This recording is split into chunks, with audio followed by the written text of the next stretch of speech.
across the UK. On DAB+, on your smart speaker, on your smart TV, and on your side. This is Talk.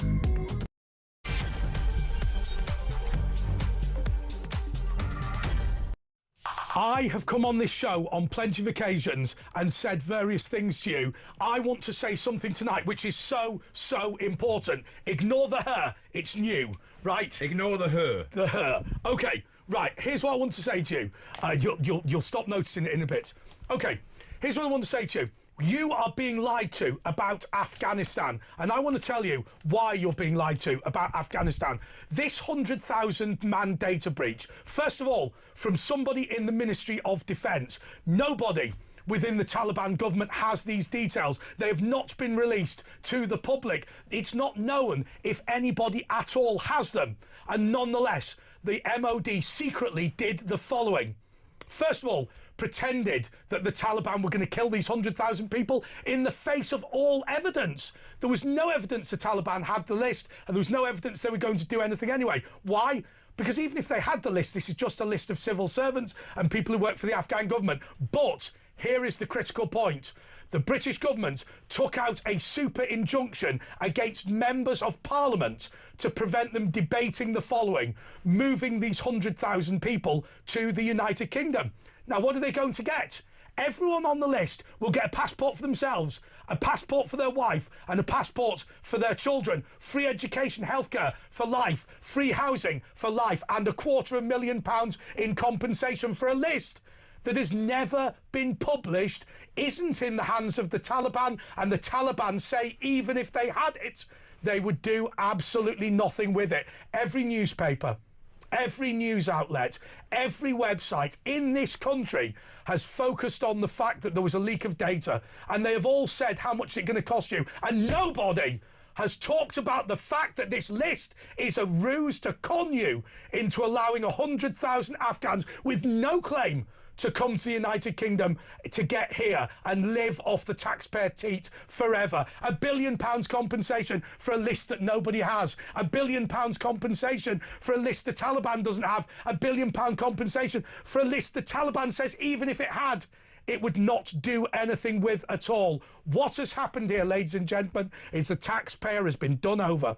You have been told that you are required to bring these 100,000 people here, along with their families, along with their relatives, and give them all a house, give them all accommodation, rather education, give them all access to free healthcare, give them all access to benefits for life because they're not going to get a job, they can't speak English, and then write out a cheque for £250,000 each. You know, there's one guy who knew that the names of 6 officials who were on the list. Basically, it's just a list of everyone who worked for the Afghan government, so it's not that hard to get anyway. But OK, he published 6 names on Facebook. Do you know what we gave him? Political asylum in the United Kingdom in exchange for taking the list down. We've been conned, brothers and sisters, once again to uncontrolled immigration. We weren't going to allow every Afghan civil servant, every Afghan public official, every Afghan police officer, every Afghan interpreter, every Afghan soldier. We weren't going to allow them all into the UK until the MOD turned us over. And if you wanted to debate this, you were subject to a super injunction. Let me explain what a super injunction is. An injunction is preventing the publication of a story. A super injunction is to prevent the publication that there's even an injunction. And John Healy... What about parliamentary privilege? Does that overtake that? Well, I think that they would allow you to be arrested because there was the precedent with Damien Green. So Parliament is not allowed to debate this. Somebody like Nigel Farage can't debate it. But I'll tell you who can debate it. Ben Habib, who is with us now. Ben, look, I've got an unusual take on this, and I just want to say to you that I'm worried that we have been had. Do you think we've been had? I don't think... had. Yeah, sorry, Ben, just start again there, would you? We've been completely had. I mean, this is just the latest example of the British people having their interests and the national interests being traduced by an ideology which effectively is attacking our generosity, our preparedness to be welcoming. And I'm afraid, Andre, this goes to the heart of the European Convention of Human Rights. Now, what we've seen so far in the United Kingdom is the European Convention of Human Rights, effectively defeating our ability to do what's right domestically in the United Kingdom. Yes. What we haven't had, and this is the first example of it, the ECHR's basic underlying principles being applied in an international sphere. So we've reached into Afghanistan, we've applied the principle of the ECHR, we've applied the principle of GDPR, which is the privacy that should have been afforded to these people apparently on the list. And we said, right, we've reached their human rights over here because we released the names, and therefore we're going to reach into Afghanistan and pull these people out to the United Kingdom. But Ben, if as an example, let me come up with this. Okay, say, and this is perfectly possible, Donald Trump government, when it comes to an end, a very anti-British Democrat government comes in. Do we then give the right of every single member of staff of the American government to come over to move to the UK? In the occasion of the French Revolution, did we say to every single civil servant in France, because your government was allied to us and now it's not, you can all come here? It's garbage. Absolutely. That's basically the precedent that's been set. The precedent now is not that if you happen to be in the United Kingdom and you may be at danger in your own country, you can stay here. The precedent now is if you're in danger in your own country, we will reach into your country and take you out and bring you to the United Kingdom. It is taking the principle of human rights to the nth degree. But it's also overturned democracy, though, Ben, because we can't vote if we don't know what's going on. And like you said, this is the first injunction. This is what they'd said. That was their words. They didn't say this is the only. They said this is the first. So there'll be others. How can you run a democracy? Because it's basically gagging the press and, Parliament. Well, I don't know about parliamentary privilege. They didn't even know about it. But hang on a second, Ashley. Let's just be clear on what's happened there.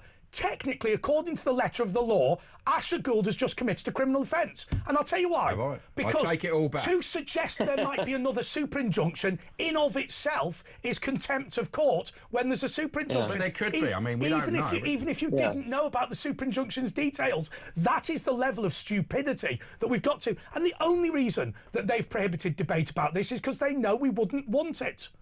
Yeah, absolutely. And of course, this goes to the heart of the problem, because in the practicing of this extreme form of the protection of human rights, if I can put it that way, we are, again, shutting down freedom of speech. Because to perpetrate this extreme form of the application of the European Convention of Human Rights, the only way to do it, the only way to stand against the majority in this country is to shut down freedom of speech, which is, as you say, fundamentally anti-democratic.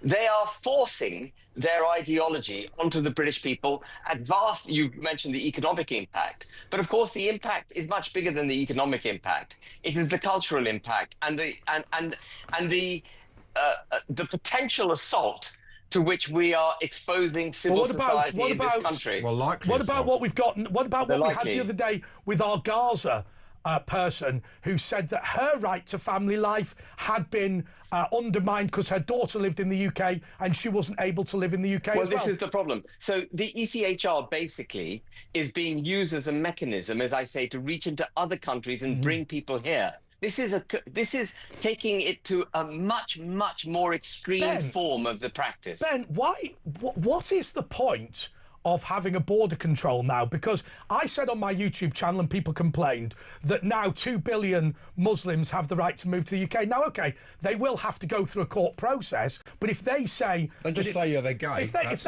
Yeah, that's right. OK, good example. If they were to say, I'm in Pakistan and I'm gay, we would be required to invade Pakistan, from what I can see, tell me if I'm wrong, invade Pakistan and go get them, even if they have no connection with the United Kingdom.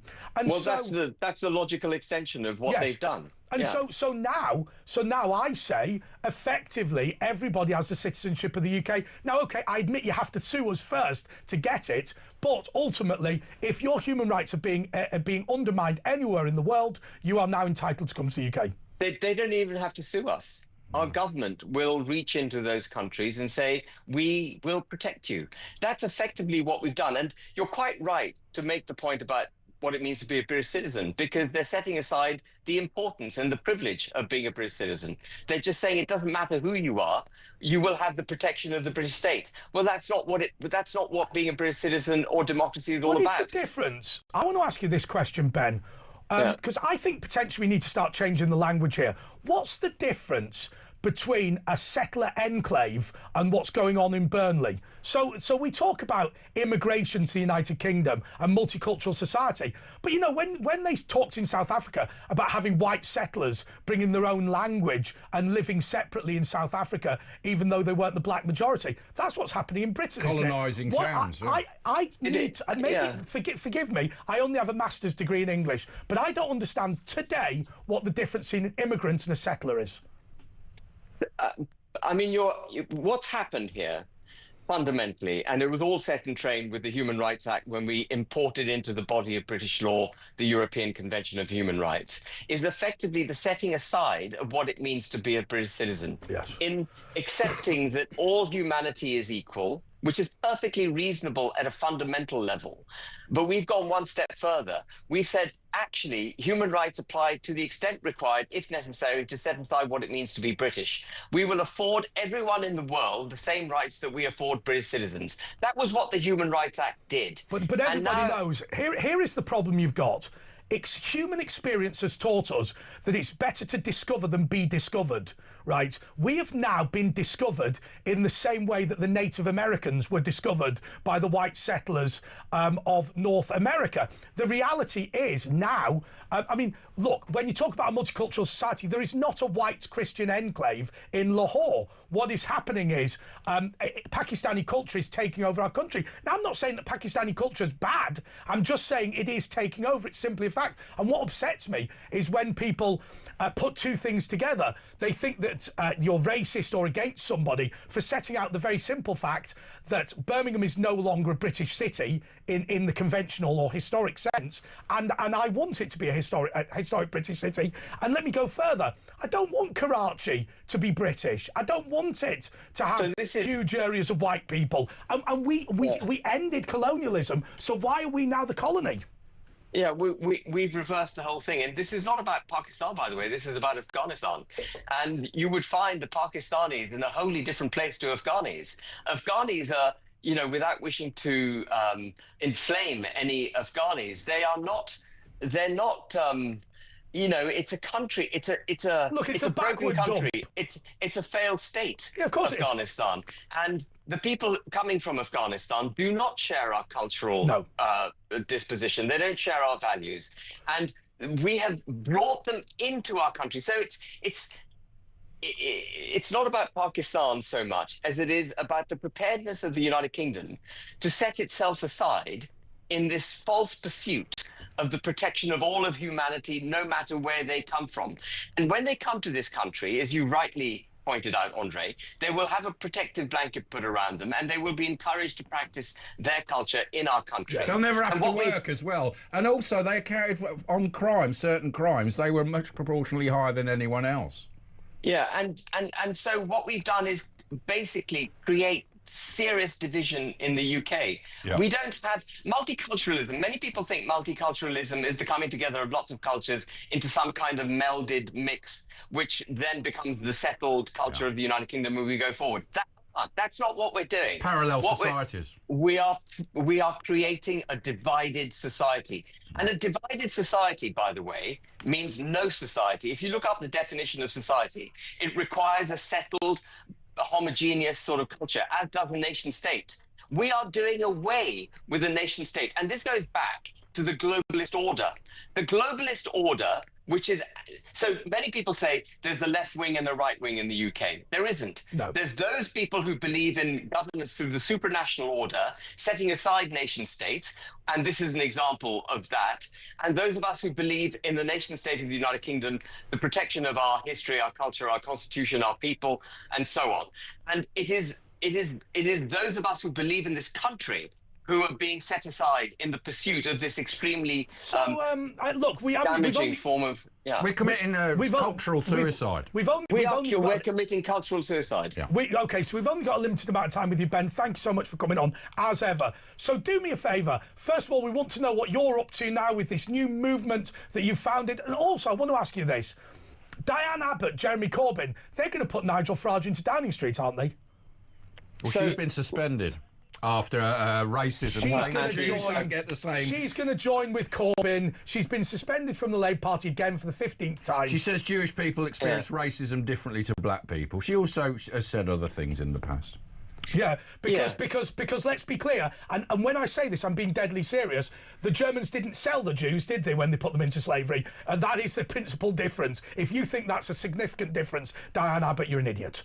So, I mean, Advance UK, which is the new political party that I've set up, which hasn't got electoral registration yet, but will hopefully in due course. Mm-hmm. I've set a target of 30,000 members for Advance UK before we apply for electoral registration. So we will get there. I'm pretty confident because we've had a dramatic number of members join us in the last couple of weeks since we launched. But Advance UK basically stands for 4 fundamental principles which our political class have forgotten. The first is the nation state of the United Kingdom of Great Britain and Northern Ireland in all its parts and all its people, recognising that constitutionally we're Christian. Freedom of speech, so that we turn our backs on the indoctrination of our children and we allow people to speak freely about those issues that matter to the majority of the people in this country. Democracy, which is actually in opposition to the supranational order and things like the European Convention of Human Rights that are being used to undermine the United Kingdom. And we stand for equality under the law. These are the 4 principles on which Advance UK has launched itself and is fundamentally self-evident, as that should be for any political party or government. All political parties, all governments of the United Kingdom should believe in the nation state, freedom of speech, democracy, equality under the law. But actually, the interesting thing is very few, if close, I would say none, with the exception perhaps of the SDP, actually believe in those principles. Advance UK is a unique, virtually unique organisation in the UK, championing what you might regard as basic fundamental principles by which the United Kingdom should be governed. The Conservative Party aren't doing it, Labour Party ain't doing it, the Liberal Democrats aren't doing it, and I'm afraid to say, Andre, Reform isn't doing it either. Reform doesn't stand for the nation state of the United Kingdom of Great Britain and Northern Ireland. It's prepared to accept a united island. I was watching a YouTuber, I think his name's Paul Thorpe, something like that. I forget who he is. Yeah. He's a bloke who lives in Spain. And he's been going on, he's got loads of followers, and he's been going on about the fact that it's frustrating that the Rupert Lowe, Ben Habib, Nigel Farage thing never came together. Is there any way back? Because, look, I accept... And maybe Diane Abbott. I accept these... I accept that Farage is an egotist and that he's single-minded, but you've got three quality people there. Is there no way that there will be some form of rapprochement?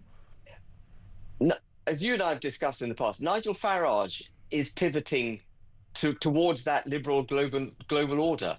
He is not a believer, as far as I can see, in freedom of speech. If someone's tweeted something that is remotely outrageous 4 years ago in a fit of pique, they get thrown out of Reform. That's not freedom of speech. And he doesn't believe in the nation state of the United Kingdom of Great Britain and Northern Ireland. He's on the record saying a united Ireland, in other words, the Republic of Ireland taking Northern Ireland, is something that's inevitable. It's going to happen. Nigel Farage is great about pinpointing the two-tier criminal justice system we have when he wishes to call out those Palestinian marchers and so on who urinate on our statues. But he won't stand up for the white majority in this country when they are subjected to the other side of the coin of a two-tier criminal justice system, when you get people like Lucy Connolly, Peter Lynch and others incarcerated for what they said. And so Advance UK is the only entity that really espouses those values. So what I say to people listening right now is, if you want a united kingdom of Great Britain and Northern Ireland, you want borders, you want freedom of speech, you want democracy, you want policies made for the British people, you've got to join Advance UK. You've got to get behind us. I'm afraid Reform is not going to do it. Okay, so definitely no room for Diane Abbott. No room for Diane Abbott. Okay, so the reason we were chuckling was because Chuck in the gallery insisted that he asked that question. Now listen, let's just press it a little bit harder. If Diane Abbott got in touch and said that she'd had a heartfelt political change of mind, she'd done the maths. She believed in the United Kingdom. She said she loved borders and she believed we were right on the EU. Would you accept it? Because you say you're a free speech party. She can join as a member. I would have her nowhere near the machinery of the party. Not the finances. Or the drinks cabinet. And certainly not the finances. If everything turns on a calculation done by Diane Abbott, we're sunk. We cannot trust her mathematics one bit. No. OK, well, final thing about mathematics. What's your prediction for immigration next year? Net immigration next year of 600,000. Whoa. Gross immigration of around 1 million. Absolutely. Crazy. That's being hopeful, I think, Ben. All right, Ben, thank you so much. That's Ben Habib, who set up this amazing new political party. I'm disappointed that we're not all coming together, but at least there's some political competition now. By the way, seeing my new hair in the monitor is putting me off. Right, I thought we weren't going to tell them because they won't notice if we don't tell them. They won't have noticed. Yeah. By the way, this is the colour it was when I was 18. Right, we'll be back. Next up, it's Simon Danczuk and his son Milton Danczuk, who's 17 and has just been given the vote. Back in 2 minutes.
Across the UK, on DAB+, on your smart speaker, on your smart TV, and on your side.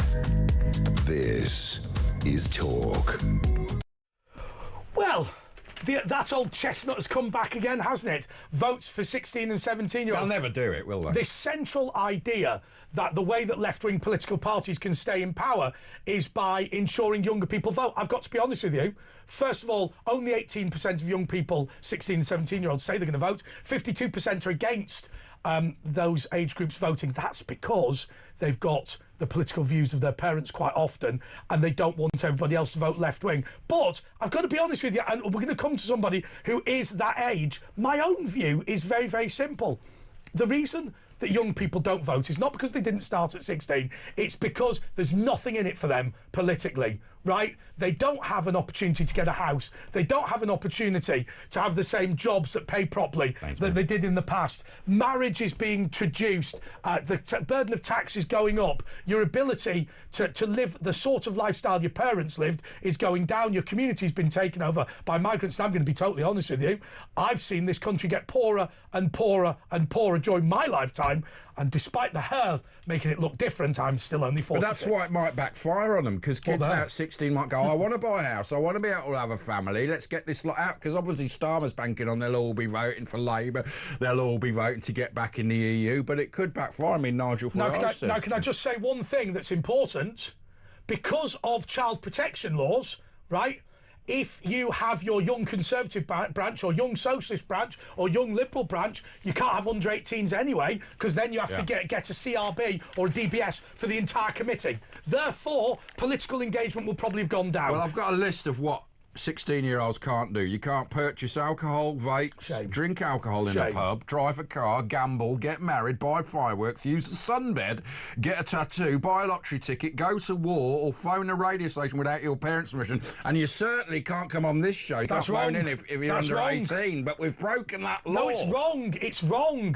You can drink in a pub as long as you're accompanied by a responsible adult. Can you drink alcohol? Yeah, you can have half a pint or a glass of perry. And a Scotch egg. Nobody you have to have a Scotch egg. No, you have to have dinner and be with your parents. Anyway, we're joined now by Milton Danchuk, who is a 17-year-old. Milton, look, I'm all up for young people being engaged in politics, but I just think this is a cheap stunt, isn't it? Yeah, I mean, look, there are a couple of strong arguments for votes at 16. They are right in saying that they do pay tax. But the amount of things, we as a society have set the age... So do 5-year-olds if they're in adverts, you know what I mean? Of course. But don't give them the vote. As a society, we've set the age of adulthood at 18. And like Ash said, you're not allowed to buy cigarettes or alcohol. You can't... Used to in my day, 16, it was all right. You can't take a mortgage out, get a credit card. And so, clearly it is Starmer attempting to possibly increase his vote share at the next election. Gerrymandering. But the issue, but the problem is, Milton, the issue of age of maturity is one thing. What really do you know what? I'm going to be honest. What pisses me off is the fact that the offer to young people is dreadful. Yeah. And all we're turning around, we're going, well, you know what, Milton, you're not going to be able to get a house when you get married. Your standard of living is going to be worse than your dad's. And by the way, your dad's was bad. No, I'm joking. But your standard of living is going to be worse. You're not going to be able to get a home. Your community is going to be torn apart. You're going to be called racist just for having white skin. But hey, you get the vote age 16. And I just think, you know what? It's just a load of nonsense. It's not. Isn't it to try and get us back in the EU, though? Isn't that the old essence of it? Well, I mean, Keir Starmer has to obviously be careful for what he wishes for. Yeah, in a recent poll of 16 and 17-year-olds, Labour did poll 33% of support, but Reform were at 20%. Wow. And at the time of that poll, it wasn't including the Sultana-Corbyn, the new Sultana-Corbyn party, which is very popular in recent, YouGov polls, 15%. And so, Nigel Farage is the most popular UK politician, social media-wise. And kids like him. He was in that Celebrity Get Me Out of Here Celebrity thing, Get Me Out of Here. They'll like him. He's got millions. He's got actual personality as well. Exactly. And so he is extremely popular. And the Labour figure is only going to go down, in my opinion, and the Reform figure is only going to go up. So what you're basically saying is those people who will vote, and most of them won't, will basically just go for hobby horse parties. So now we all know, and I'm extremely distressed about the way that the lies about Gaza have been force-fed down the throat of young people, but most reasonable, decent young people believe that Jews are crazed psychopaths that want to kill all Palestinians. Well, that's what they've been told at school. Yeah. What else? That's what the mainstream media is telling them. And so actually, what will happen is presumably you will just have the joke. The politically joke parties like Corbyn doing phenomenally well.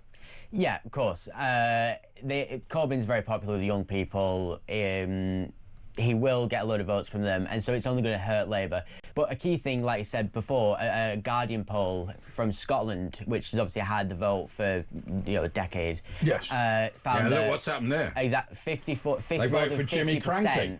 Found that they actually did want the vote, and only 18% they'd actually would vote, and so it's not wanted by. Yeah, I saw the same statistics. I just worry that that it's just not a solution to the fundamental problems that somebody like you's facing. I mean, look, let's just move on slightly. What are you worried about in this country? Because I honestly worry. And I made a joke about your dad, but I mean, genuinely, I think that my nieces and nephews have fewer opportunities and will be poorer than I was. Yeah, how do you see the future going here? Because we don't think it's good, but I mean, it's going to be your life. Home ownership's obviously going down. society, quality of life. how society is, Yeah. you know, Society, culturally. You know, yeah, exactly. Well, I'll culturally.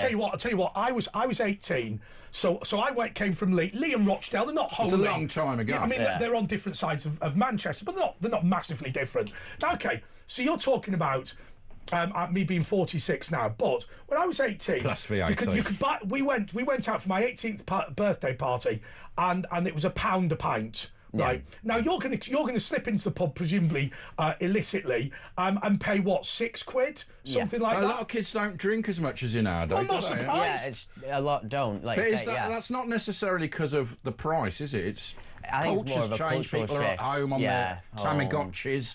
But I mean, because Andre said you won't be bothered to vote, you know, at 16. But I think maybe the other way around. Because I remember when I was 18 and I got the vote, and you all want to exercise your right. Well, how do you think your mates, your in-betweener mates, will they all go out and vote? No. Well, No. that's settled then. Yeah, exactly. No, it's vote turnout. It was high the first time in Scotland. It's only gone down since then. It's not going to increase young people's Are they involvement engaged in politics? Well, or hang on, not really? hang on a second. No, actually, I think that's important. really. I think Yeah. that's an important point because Milton's coming in here not saying we need to guess what's happening. Yeah. There is a British country that's got votes for 16-year-olds, and the 16-year-olds are quite rightly disinterested. Yeah, of course. They're not interested, and I can't. You know, but look, it's not going to result in a higher voter turnout, as in for young people. But the key thing is, if Labour want to reduce the age of 16, then you've got to ask the question, well, are they going to do that for everything? Like, can you apply for a credit card, can you get a mortgage, can you go buy get alcohol? married, drink. You've got to keep it consistent, and that's a big Drive. thing. Drive, yeah. Yeah, that's right. Because actually, in reality, when 21 ceased to be the age of maturity, Yes. for whatever reason, there was loads of things that were 21. Well, I now think they're it not. should go back to that because I remember when you're not really quite right at 18. I think 21 Not or quite even right. 24 is, you know, you're sensible. You've thought about things when you're 24. Yes, And but if ever it's a level Yeah. playing field, then no one can complain about it. do you know, we keep making these arguments and going round in circles, but I just feel like more than anything else, you know, they've just been this government and the last one have been truly awful for young people, and the only thing we've got is to just say, there's your vote. And Starmer comes out smiling like a baby with wind, doesn't he? Like, it's all false, isn't it? Look what I've done, isn't it great? Like when he said he made a press conference smashing the gangs and he'd arrested one person and came out and made a press conference with that constipated baby smile on him. Yeah. So, exactly. I mean, you're sort of unusual for your age group, and that your dad was obviously an MP and you're politically more engaged. So, do you approve of this? No, not at all. No, and look, young people don't approve of it, as you've said. You've seen the poll, and so there's not been any public consultation. And in typical Labour fashion, they'll push it through fast, like they've done with the assisted dying bill, etc. I worry. So my understanding is that you're edging towards voting for Nigel Farage. That's right, isn't it? Definitely the right, yeah. Yeah, okay. So what worries me is that are all these things being done in order to ensure that Nigel Farage doesn't win? Because Labour has a solid track record, certainly since 1997. Right, let's just be clear. Rochdale and Lee, we know each other. Those are socially conservative, you know, at the end of the day, right-wing Labour people. That is to say, they're left-wing on economics. They love trade unions, but they do not want uncontrolled immigration, and they want quality law and order, which is precisely what your dad stood for, but no surprise, the MP for Rochdale. But what we seem to be doing is we seem to be moving so far away from that and not giving people. I just think the whole thing's a mess, isn't it? It's just not. Do you think people are mature enough? You may be different, but are other 16-year-olds mature enough? I know I wasn't at 16. Yeah, look, it's a mixed bag. Some are, some aren't, but it's About 50-50? Yeah, it's less about maturity. It's more about Life. yeah, adulthood. Set 18, always has been. Right. Okay. That's interesting. Yeah, you're edging towards Nigel Farage. What I was going to say to you was this: how do you see it panning out? No, actually, let's just be clear. Rochdale is a seat that Reform could take. Yeah. What's the deal now in the north of England? Because I can have this accent all day. Asher can have his accent all You're day. right, mate. But we're in the Thames Valley, on the ground in places like Rochdale. I'll tell you, you can go after me. I'm going to tell you this. I think what's going to happen is I think the Conservatives now are no longer a national party. I think they'll do well in the home counties against the Liberal Democrats, and I think the Red Wall will be cleaned up by Reform, and they'll go into coalition together. What do you reckon? Yeah, in North Rochdale, it's possible, but I mean, as we've seen in Angela Rayner's constituency, she's predicted to lose to Reform. You've had Cooper predicted to lose to Reform. The Middleton and Haywood seats predicted to move. And that's Reform. a bit next to Rochdale, is it? It's right next to Rochdale. Yeah. I mean, I know that, so we're just doing that for the audience. Right next to Rochdale. And so clearly there is a shift towards Reform. Every poll has said that they'll at least get the majority, as in they'll get the most MPs, but possibly not enough to form a majority. But polls are starting to show, I saw one the other day, saying that they will get a majority. And so it's 4 years to a general election. I only see it going up. But also this Afghani, this story, a lot of this story started with the Tory party and then the Tory government and then the Labour government carrying on with it. They've sort of permanently damaged this country, Tory and Labour. Maybe that's permanently the end. Here's the big question. Look, it's not for you to comment on behalf of your dad's views, but very often families tend to have the same political views. Have the Danchuk's family's political views actually changed at all? Because from what I can see, so I look at my dad. Yeah. My dad used to be a Labour Party member, a school governor. He was on the board of the co-op. You can't get as Mancunian, Labour person than that. My dad's political views have not changed at all. But Labour has got rid of the defence of the Constitution. What was it Clem Attlee said about the nuclear weapon? I don't care what it looks like as long as it's got a Union flag on it. Well, right? Yeah. You've got the patriotism, and the British Airways thing. I mean, the trade unions of the 1950s did not want wages undercut by uncontrolled immigration. They certainly wouldn't have wanted steelworks in Sheffield to be offshored to China due to concerns about pollution. And Talbot. And what amazes me is I look at you and I'm wholly convinced that what has happened is the Labour Party have sacked their own voters and Reform have come in. Yeah, so with the Danchuks, Simon's always been sort of on more of the right of the Labour Party. Yes. There's no doubt about it. And, but post sort of, Ed Miliband, Jeremy Corbyn coming in, they've completely shifted the party to the left. Yes. Angela Rayner's been kicked out of the union. And so their views haven't necessarily shifted. It's just the Labour Party has shifted so far left. But the other thing is, this is a bit that Northerners understand and many other people perhaps won't. Look, the reason why these Labour MPs are so loyal to their trade union is because they will be plucked at 16 as an apprentice, groomed by the trade union, not in the modern Rochdale way, in the old school way, and then put into Parliament to represent the trade union. But fundamentally, this Labour and trade union movement, A, was indivisible, and B, was there to look after the workers of the constituency. All this net zero, I mean, I always say this about Eastleigh Labour Club, the East Labour Club. You know what? There's no gender-neutral toilets. There's no LGBTQ representative. No, I'm not going there then. There's not. But and I always say that it's the week that it's your birthday, you have to buy food for everybody in the club. You can have a meat and potato. I'm definitely not going there. Meat and potato pie. Or a meat and potato pasty. Yeah. Look, the vegetarian option is meat and potato pasty. Right. Without the meat. That's the reality. And actually, the way that the Labour Party now doesn't care about the Labour and trade union movement is astonishing. Yeah, exactly. They've shifted so far left, and Reform, like I said, have come in with reasonable policies. They're not really right-wing as people try to suggest. No. They're fair, and people are supporting them. But Labour, are dismissing their views, like, they don't know what they voted for, like they did with the EU when they left the EU. And so, if they carry on like this, they're not going to win votes. But I'll tell you what worries me. You look at Port Talbot or British Steel, was it in Sheffield? Scunthorpe, I think. Okay. Yeah. So look. The Scunthorpe. I think everyone outside Westminster appears to be agreed on something, right?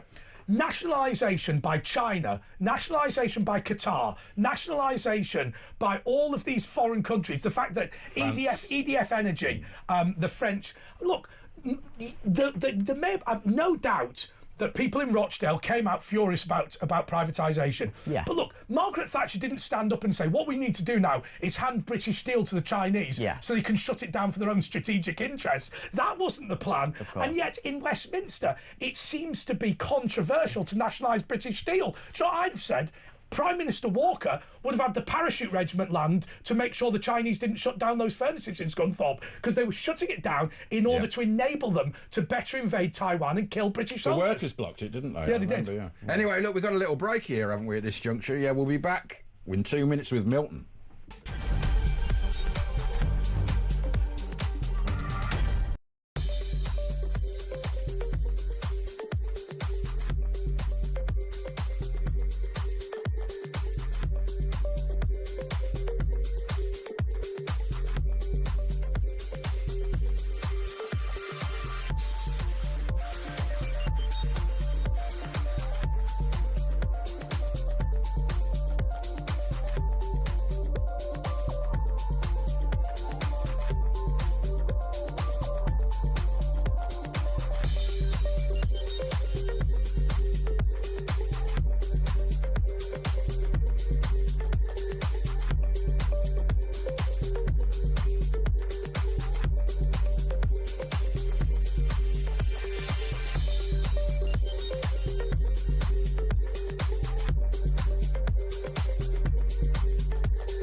across the UK.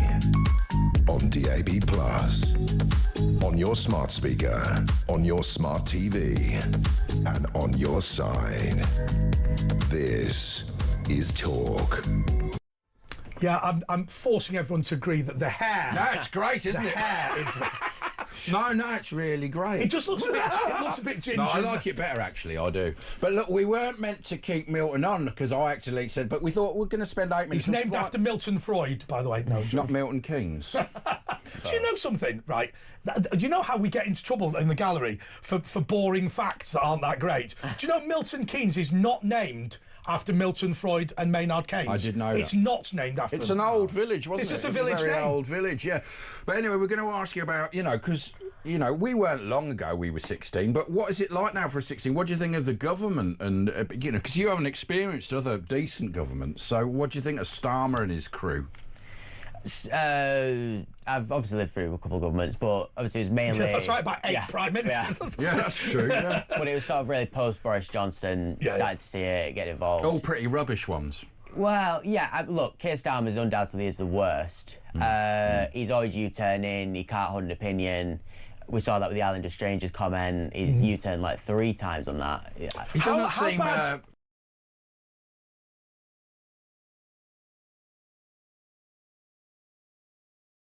Okay, so what I want to ask you is this: how much damage did the lockdown do? Because we keep having arguments on this show, round and round and round, about young people being lazy, work shy, or whatever. I think this mental health epidemic is the result of a deliberate policy of lockdowns. I actually think, and I know this is controversial, that fighting in the First and Second World War was probably less traumatic because at least you were with your friends, and actually just sitting on your own as a teenager is punishment. Go on, what do you think? Yeah, look, lockdown obviously is being viewed now by quite a few people as being quite dramatic and an overreaction. Undoubtedly, it's had an effect on people's mental health. People are a lot more, young people are a lot more shy, timid. Yeah. But it's... I mean, what was it like during that period? Because I remember Julia Hartley-Brewer, I think it's fair to say, if the phrase tough old boot appeared anywhere... No, it is controversial. It would be in the picture dictionary next to Julia Hartley-Brewer. And Margaret Thatcher. Yeah, but... she virtually cried on her when she talked about her 13-year-old daughter going for her first summer as a teenager being under lockdown. I actually think, those teenage years are so important. And you must have, you were under house arrest for what, 18 months, something like that, like the rest of us. Yeah, quite well. So missing That's the worst age to be under house arrest. Yeah, and you obviously see those videos of the funerals and everything else where they weren't allowed to sit together. There was one where someone pulled a chair next to him and the funeral director forced him away. And you still see people now wearing, like I was on the tube, obviously getting here, and they're still wearing masks, and people are still scared, but I just don't understand why. But, the thing is, right, we're not talking about that, really. It's the fact that, now we're older, it doesn't really matter about going out and all that. But when we were 18, it was so important, although now it's not just that social media, because if you were born in, 1997, then, you were born a lot later than that, but they can track what apps were around at the time, and they say it's actually changed frontal lobes. Kids don't go out and play all the time. You don't drink. A lot of them aren't, Because you don't... stuck in your rooms doing stuff online and chatting. My theory on drinking, honestly, and I'm deadly serious about this. I think half the reason why people drink is to get the Dutch courage to chat up a bird, and actually on an app it's relatively easy because you just swipe it. Yeah. So you're not actually having that face-to-face. Yeah, you don't have to sidle up. My problem was, I'm an average-looking bloke, right? So you've got to get drunk. You've got to get the patter, haven't you, right? But of course, with the apps, I'm not on any. Not that there's any problem with being on them. But you just swipe left or right, don't you? Yeah, but actually, it gives you more social contact. You're not going out, but you can talk to all your mates all the time. So it's a bit of a double-edged sword. It is. So you are losing that face-to-face concept. But like I say, you're giving access to a lot. Not just your mates who but people you meet online and etc. It does give you access to a lot more. And do you then go and meet them, or you just keep them away? Yeah. No, keep them away. I mean, I'm not, we like, should big online, we should say that using dating apps under 18 is not allowed, and they shouldn't do it. No. I was just merely talking illustratively, as if one might do it. Although they get to vote now, so that's again sounds ridiculous. Yeah, doesn't it, so that should be lowered by theory. Obviously, once it gets down there. Okay. So, what's your outlook for the future for your age? Do you see it going well, or do you see you all leaving the country? A lot of people have left the country already. I know there's that figure, 16,000 rich, wealthy people. No, but at your age, the future, what do you... But with my age group...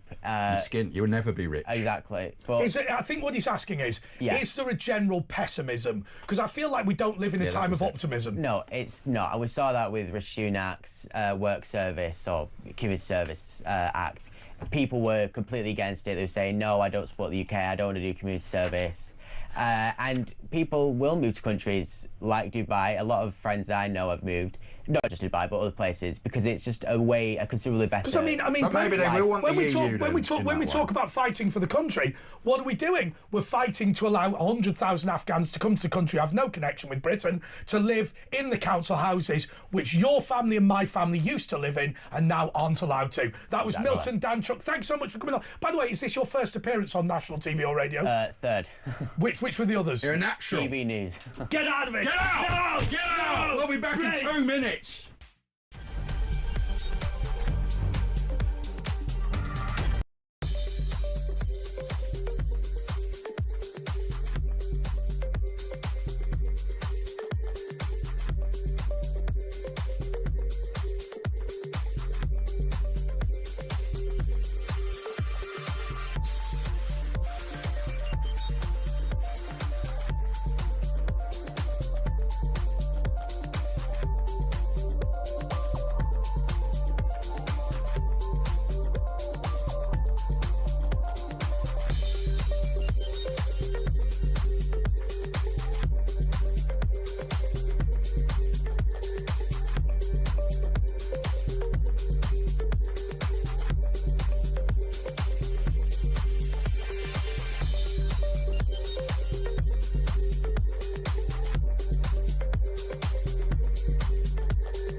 Across the UK, on DAB+, on your smart speaker, on your smart TV, and on your side. This is Talk.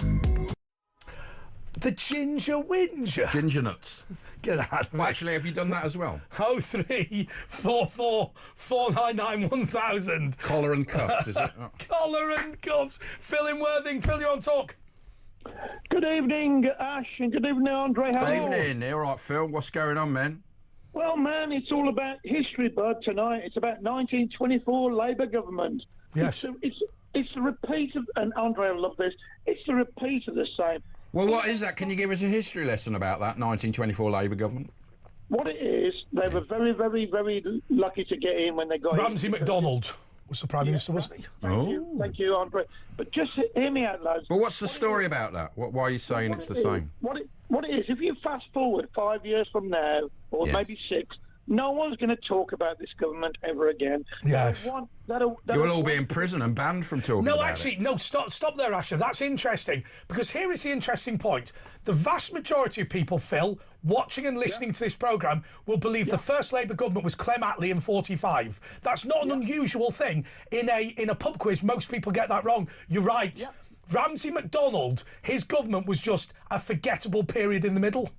It was, but you got to understand, Andre, and I know you agree with this, Andre, because it's history at the end of the day. It was the first ever proper Labour government, and they didn't know what they were doing. And Does that look like the current lot we've got in? They haven't got a clue. And exactly 100 years. Interesting how history repeats, isn't it? And so, Phil, just to go slightly further, you're saying that Ramsay MacDonald was leading a new political party, didn't know what to do. Is it your view, and by the way, this thought has just popped into my head, that effectively, look, these people have taken over the Labour Party and eradicated the people that actually built the Labour Party? That's why half this audience are rabidly anti-Labour, having been solid Labour supporters and Labour members in the past. Fundamentally, this is the first ever election for the woke North London, first ever government for the woke North London brigade. They're now complete. Now, look, there was Blur in charge, but you also had Brune as well. The reality is, they're all these North London lefty lawyers now, and they can't run a bath. Andre, your knowledge is wonderful. As I always tune in, I've been doing this for 2-3 years, listening to you guys. Let me just say, Andre, and I respect your knowledge is wonderful, but can I just say one thing? I just think that Corbyn is going to split the Labour vote. Definitely. And the reform is going to split it even more, and Labour is going to be decimated. But we've got Ben Habib now announcing his party. But what upsets me, Phil, is that you can say, OK, the Labour Party is split, and that's fine. But split into what? I mean, it's split into the Gaza nutters versus the North London eco-maniacs. And actually, the if you like, Yorkshire miners, miners' welfare brigade, once again are nowhere. I think it's Reform that are representing them. The only reason Labour got in with a massive majority, and by the way, if you look at all the individual seats, it was actually, I think Reform in 98 of the seats were second by a very close majority. But hey, fair play, they got in on the rules of rules, and they got in, yeah. And the reason they got in is because people were just sick of the Tories. Yes. Yeah, so you think they'll all be forgotten about and everything will be a rosy future then, Phil? I think Reform will come in with a massive majority. Give it 4 years, guys. Give it 4 years of this, and we'll be so beaten by them that we'll just give in and just vote Reform. I just worry, though, that they'll change the electoral system to ensure that we can't do anything about it. I mean, that's what today was all about. Today was all about forget winning over people, change the electoral system to make sure we win anyway. I mean, let's be honest. We were all sat there going, Farage is going to win in Wales. Farage and Reform will never be in government in Wales. What will happen is they will get more votes than everybody else, and then everybody will team up to make sure they're not in government. And that stunned him into silence. But look, the Panasonic answer machine is flashing. The voicemail has flooded in. You can voicemail us on 03444991000 on WhatsApps. Hit the button, Amy. I'd just like to say, when I was 16, I would have demanded a vote. I want a bloody vote. I want a vote, because I was aggressive 16 years. I want everything. Everything I couldn't have, I wanted. And if I got the vote, I would never have voted, because it would have been a waste of my time. Sorry, I should read those out. Andre, why have we been conned, lied to? Who is gaining from this besides the Afghanis themselves talking about these 100,000 or 20,000? Which individuals are gaining? Corruption is usually accompanied by monetary gain for perpetrators. Love your take on this story, Elite. It's never accidental. But of course, there'll be a lot of housing, big corporates. Let me tell you my theory. That's from Zarina. Thanks, Zarina. On why this has happened. Look, we all know that the military, the MOD, were extremely upset with the number of people that we left in Afghanistan. By leaking this list of 100,000, they can now ensure that the Afghans can sue the UK government to come in. So it goes from, Ben Habib was quite right, it goes from us deciding who comes to the courts forcing all 100,000 to come. I genuinely believe that the people responsible for this data leak did it deliberately. I mean, I don't trust the Taliban, but given that they haven't taken action on the list, I believe them when they say, A, they don't have it, and B, they wouldn't care anyway. I'll tell you why. Because these 100,000 people are not people who are fighting the Taliban. They're just random civil servants. They didn't even work for us. Apparently, there were only 200 translators and about 1,000 troops. The rest of them are just sort of trying it. Some even blackmailed them, saying, I will release the list unless you take me and my family. It's unbelievable. It's the equivalent of us saying, we're going to give political asylum in France to the Department for Transport because we're concerned that when there's a change of government, all the civil servants at the Department for Transport will be massacred. if you're the Taliban, yes, you don't want the interpreters. Yes, some of the police, but not all the police. It's not common, by the way. It's not common when you invade a country to kill all the police. Very often, you just change the leadership. I mean, if you look at... A lot of the Nazis stayed in Germany and still had powers. French police were French police, right? So actually... Nazis were Nazis. So actually, when the Taliban say they're not going to massacre these people, why would you massacre the guys who run the Department for Transports? Why would you do that? What would actually be the point? It's all been done to ensure they can sue to come to the UK. But also the ECHR, who will be representing Britain? Who's the head of our legal team? Harmer. Yeah. Richard Harmer. Dickie Harmer. Yeah, absolutely. OK, Ash, I think you've got another one. Right, here's another one. Yeah, this is from Aaron. He says, we shouldn't be responsible for the Afghans. We trained them to run their country after we pulled out. As soon as we left, they ran away and left it to the Taliban. Why didn't they stay and fight for their country? I'll tell you why. Because they didn't want to live there. They wanted to come to Britain and get everything for free. Do you know that the Americans gave more military aid to the Taliban than they did to Ukraine? The reason is for free, by the way, because all the equipment that was left was handed over to the Taliban, lock, stock and barrel. Some of it ended up in Gaza with Hamas as well. By the way, well, it's global jihad, isn't it? Yeah. Let me just say one thing. That's the most Jewish thing you've ever done, calling a man called Aaron.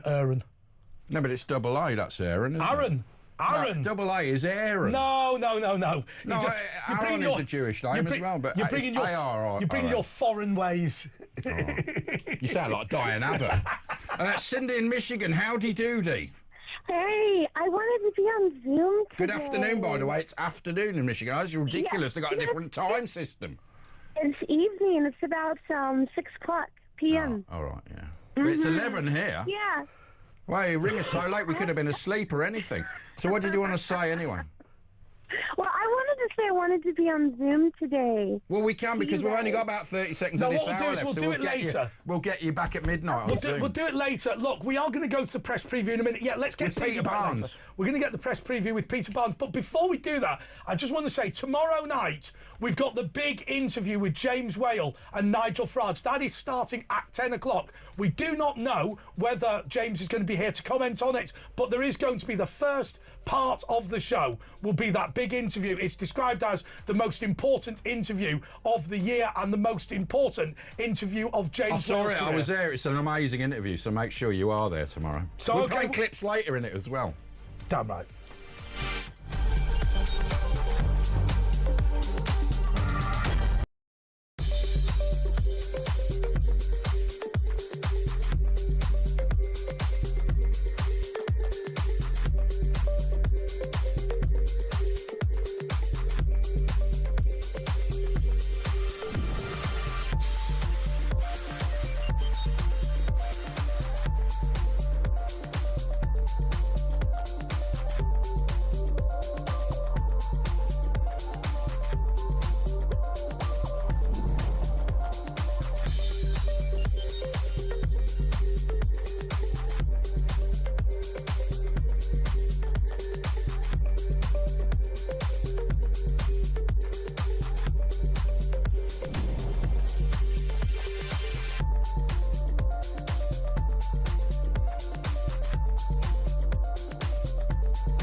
across the UK.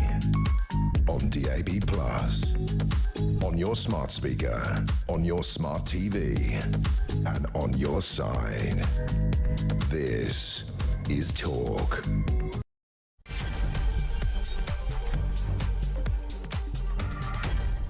Yes, this is the press preview with Andre Walker, Asher Gould and Peter Barnes. Go on, Peter, get on with it.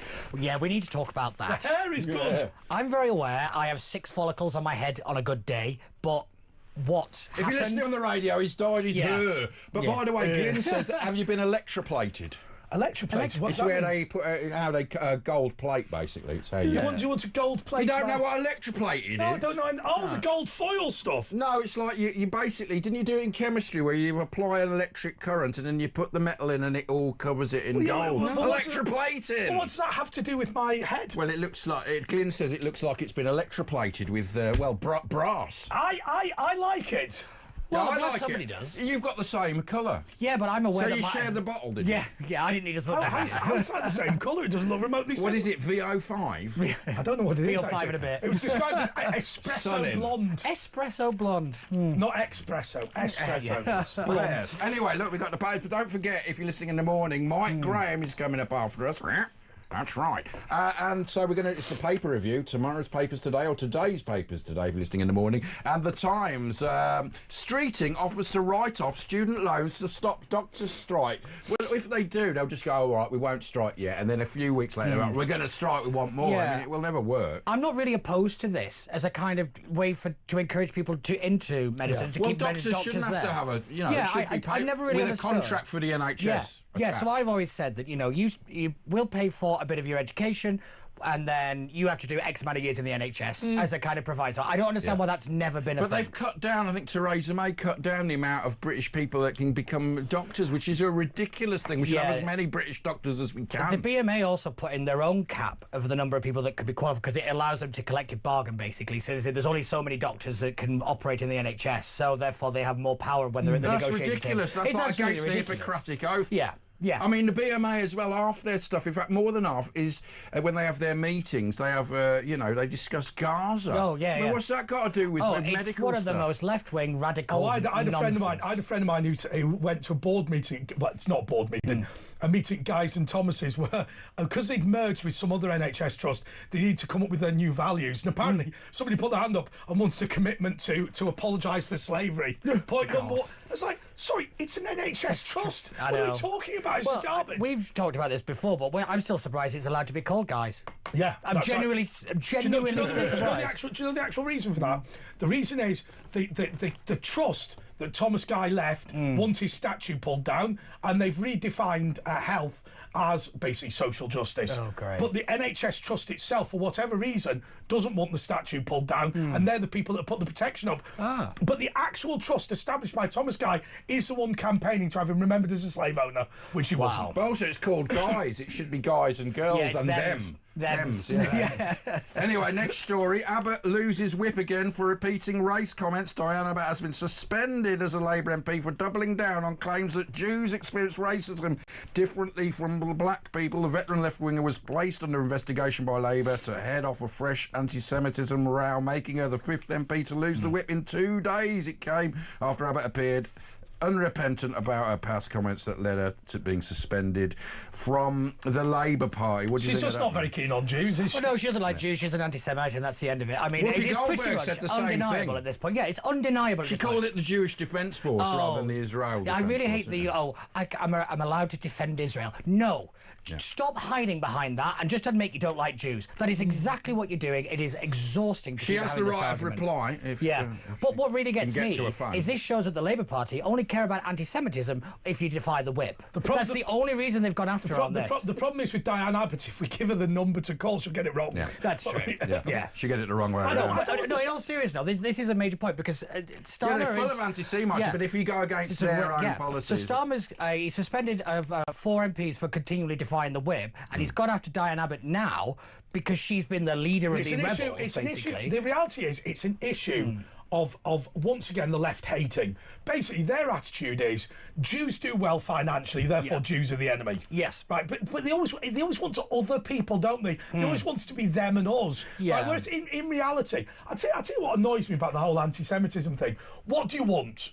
Right. These lots, this outfit, right? First of all, what's not to like? A, assimilate. B, wear Western clothes, and C, are principally returning to their country of origin. Yes. Right? They are.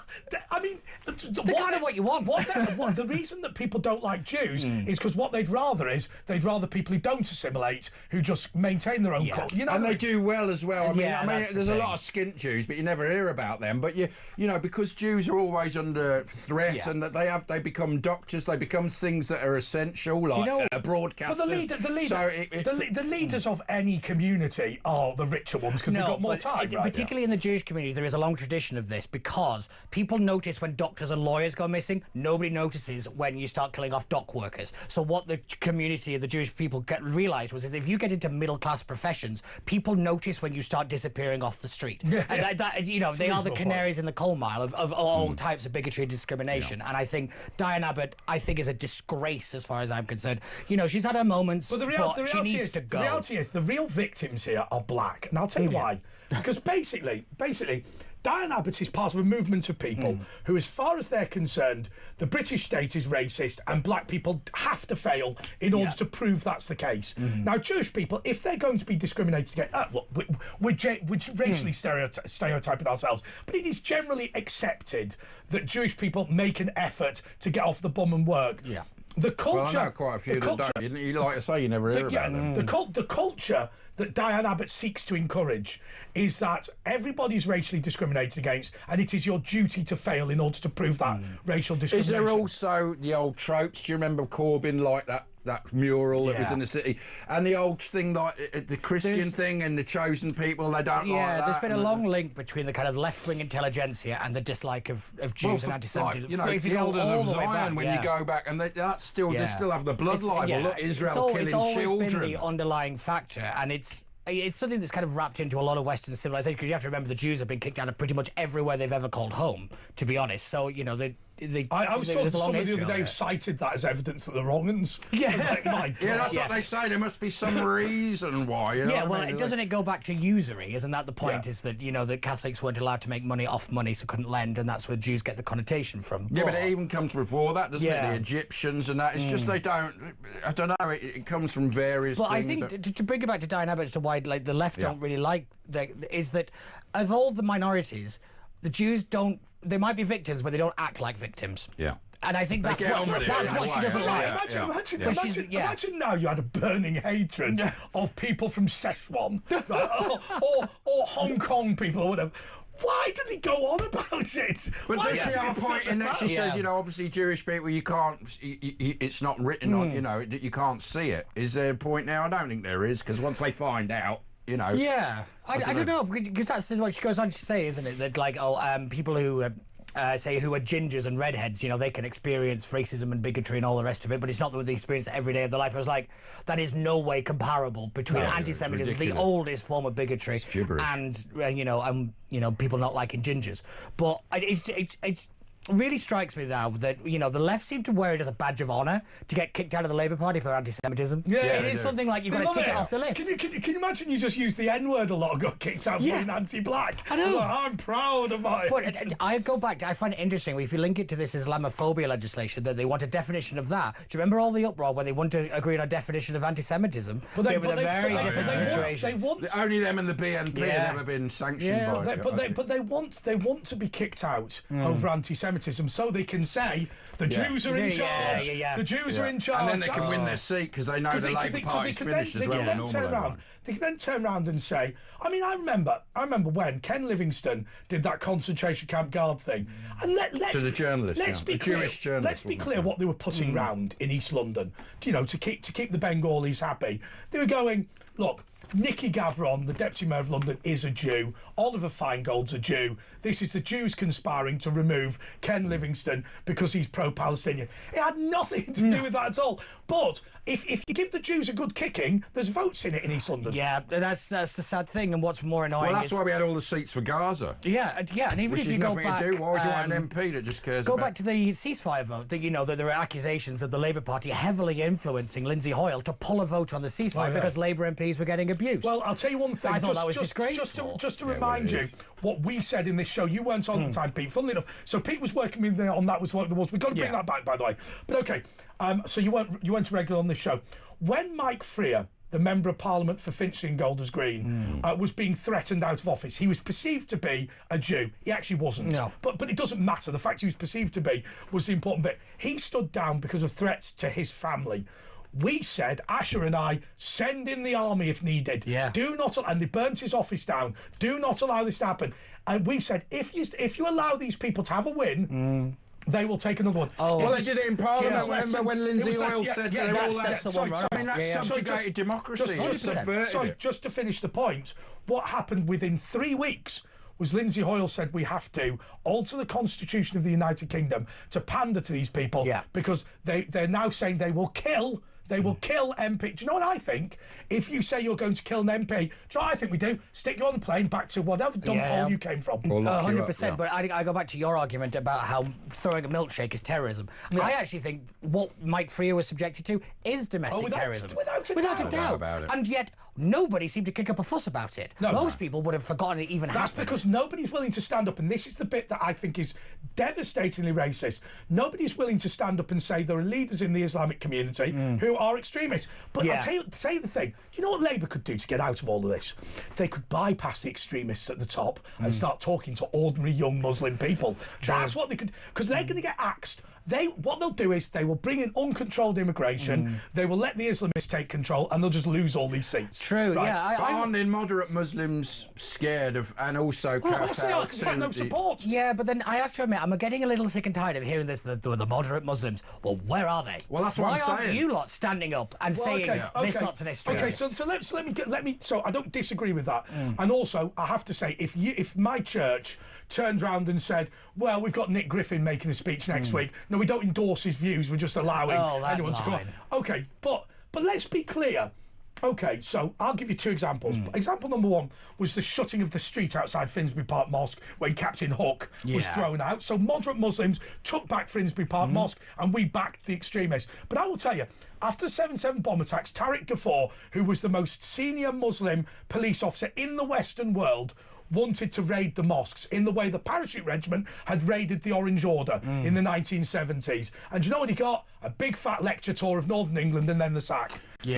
Because he said, well, we'll get Muslim officers, we'll do it in our socks if necessary.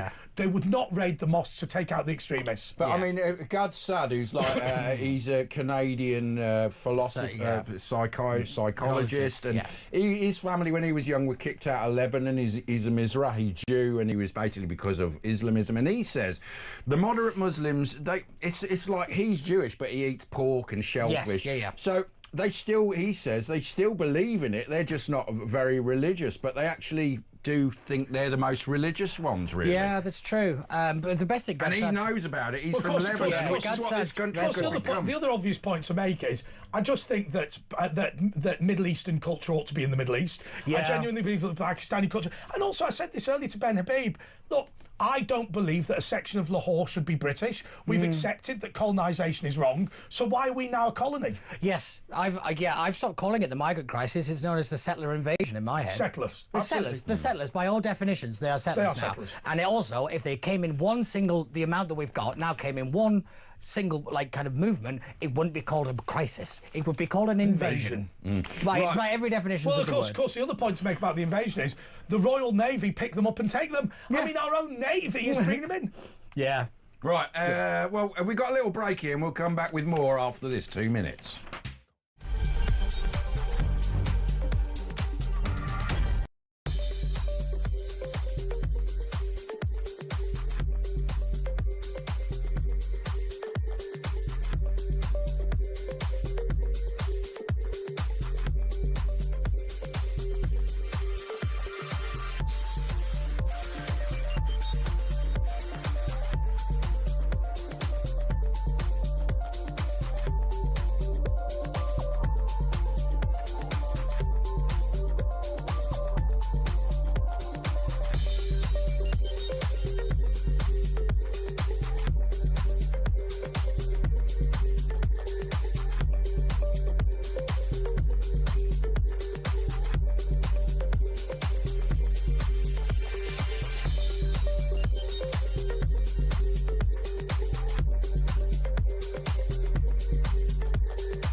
across the UK.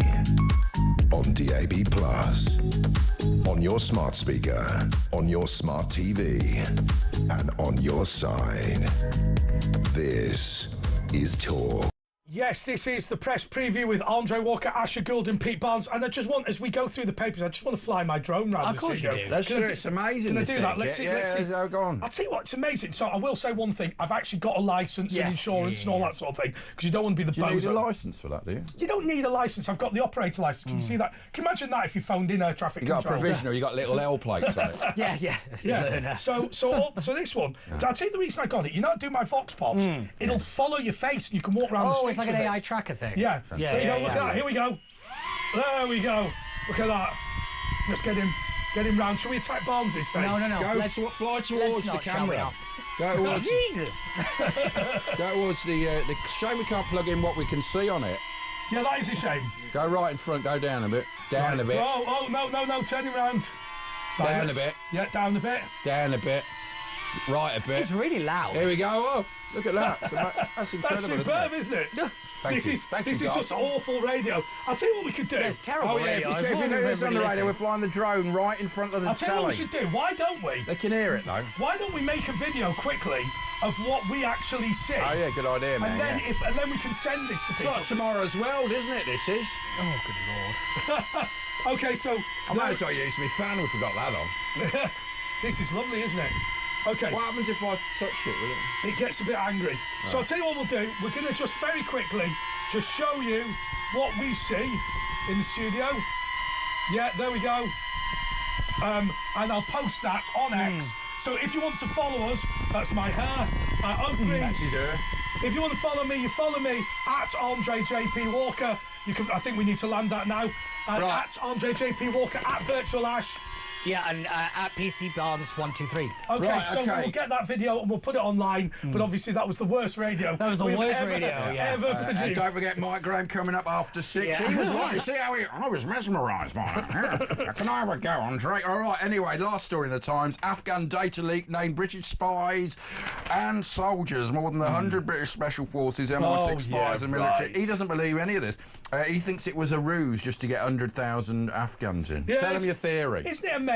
Isn't it amazing the way the MOD went, oh, you won't bring all these Afghans that we want to bring to the UK. Oh, we've lost the data. Right, let's just be clear. Have you got any information, though? No, first of all, the Taliban have said they don't have it. Yeah. The British government said, we don't believe the Taliban have it. But moreover, the Taliban have said, even if we had it, we wouldn't act on it. Right? Because it's a Can list. You trust them, it's a list of people who worked in the Department for Social Security. Yeah. Right? It's not the...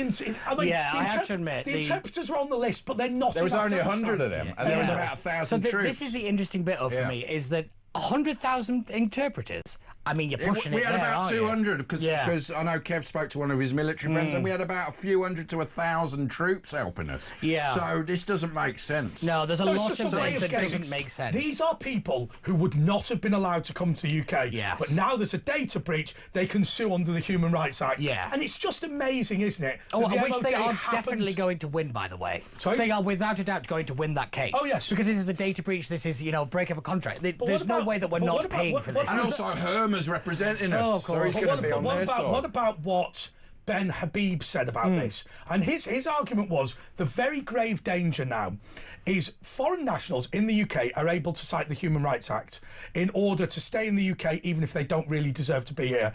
The idea that now anyone in the world can cite the Human Rights Act as a reason to come to Britain. And it started only a few weeks ago with that Gaza person who said, my right to family life in Gaza is undermined because my daughter doesn't live in Gaza. She lives in Solihull. I made that up. And now she's able to come to Britain. Yeah, definitely. But this has been a long time coming, this kind of creeping in and exploiting these kind of programmes, because there wasn't the one to do with the Ukraine. That Gazans, the Gazans, and an activist judge jumped on that. There's in regards to the data leak, there's a lot that we need answers to, and there's a lot that doesn't make sense to what we've already got. Stuff we don't know what might be in the can. So this is also the interesting one, is that we know that this exists. Now, Andre, you'll agree with me, we know what government is like. If they suddenly find a very easy way to hide things, they're not just going to do it once. Yes, they're going to do it again and again and again. So how many of these super injunctions are there actually in place? They said it wasn't the only injunction. They said it was the first injunction. Let me remind you, it is a criminal offence to suggest that that there are other super injunctions. True.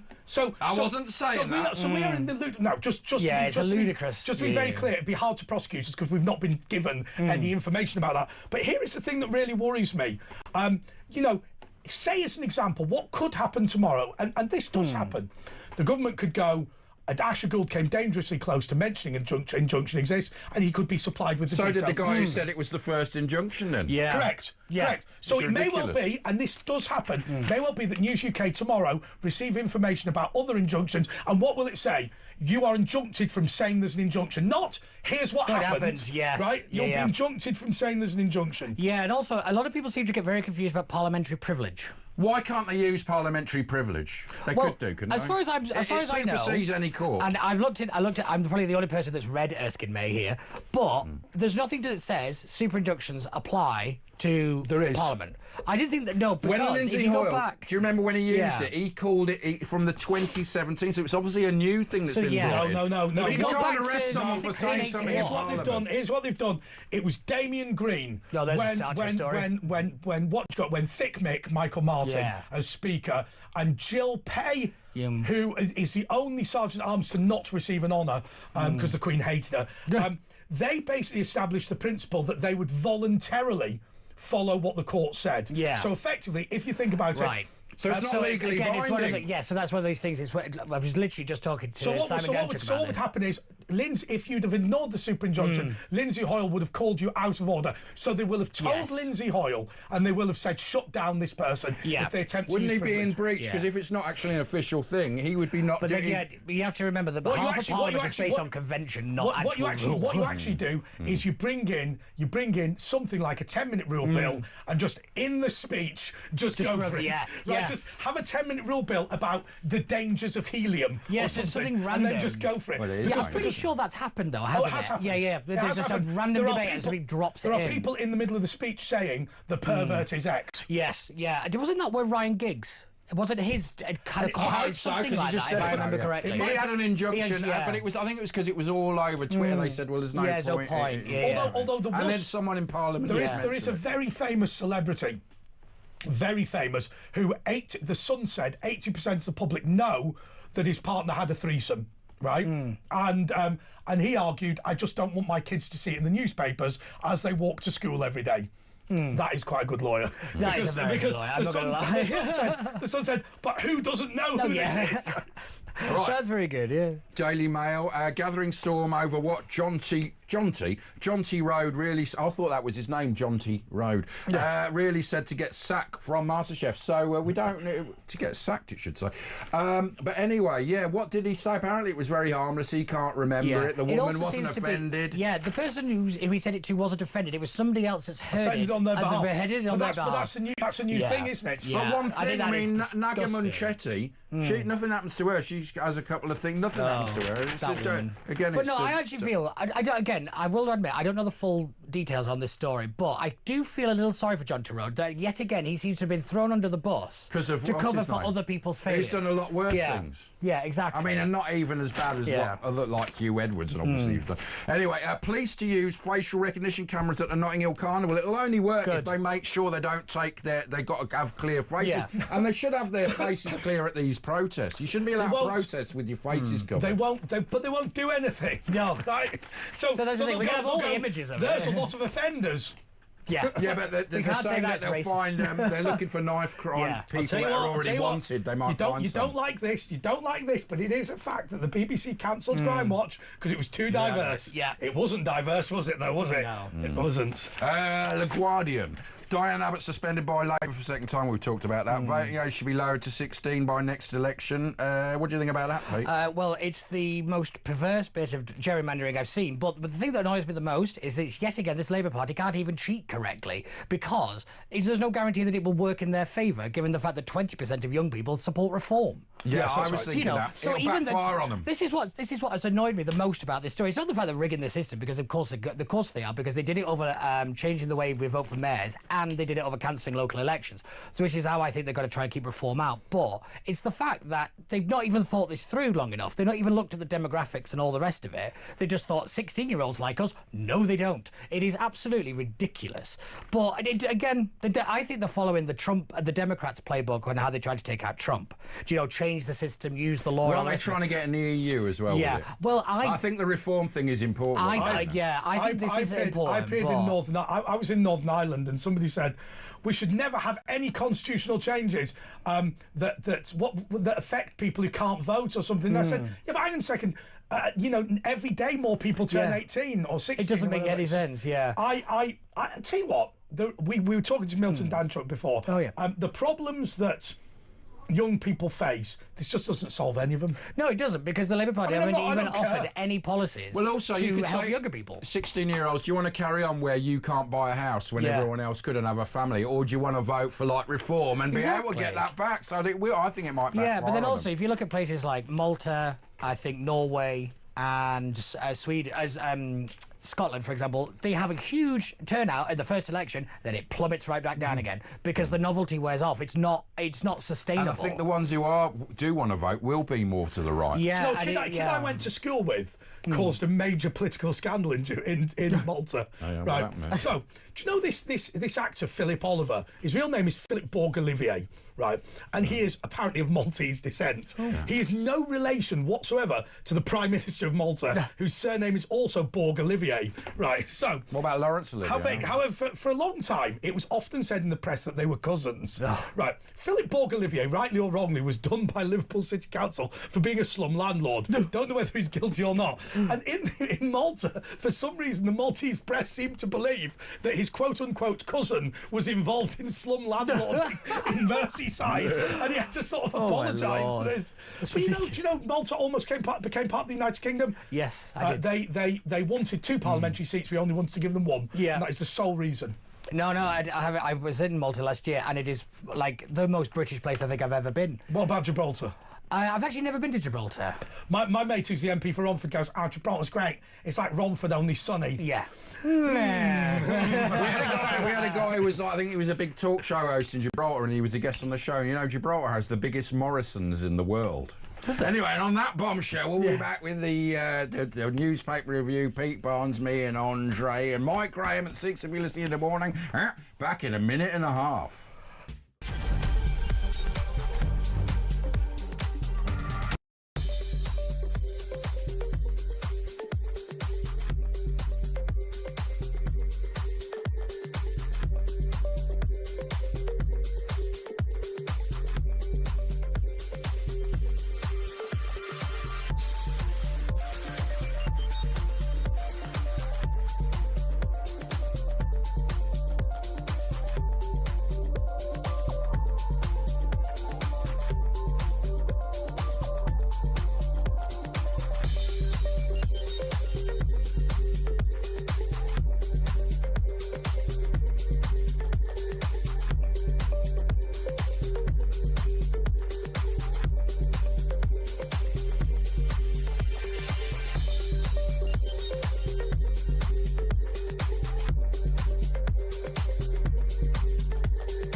Across the UK, on DAB+, on your smart speaker, on your smart TV, and on your side.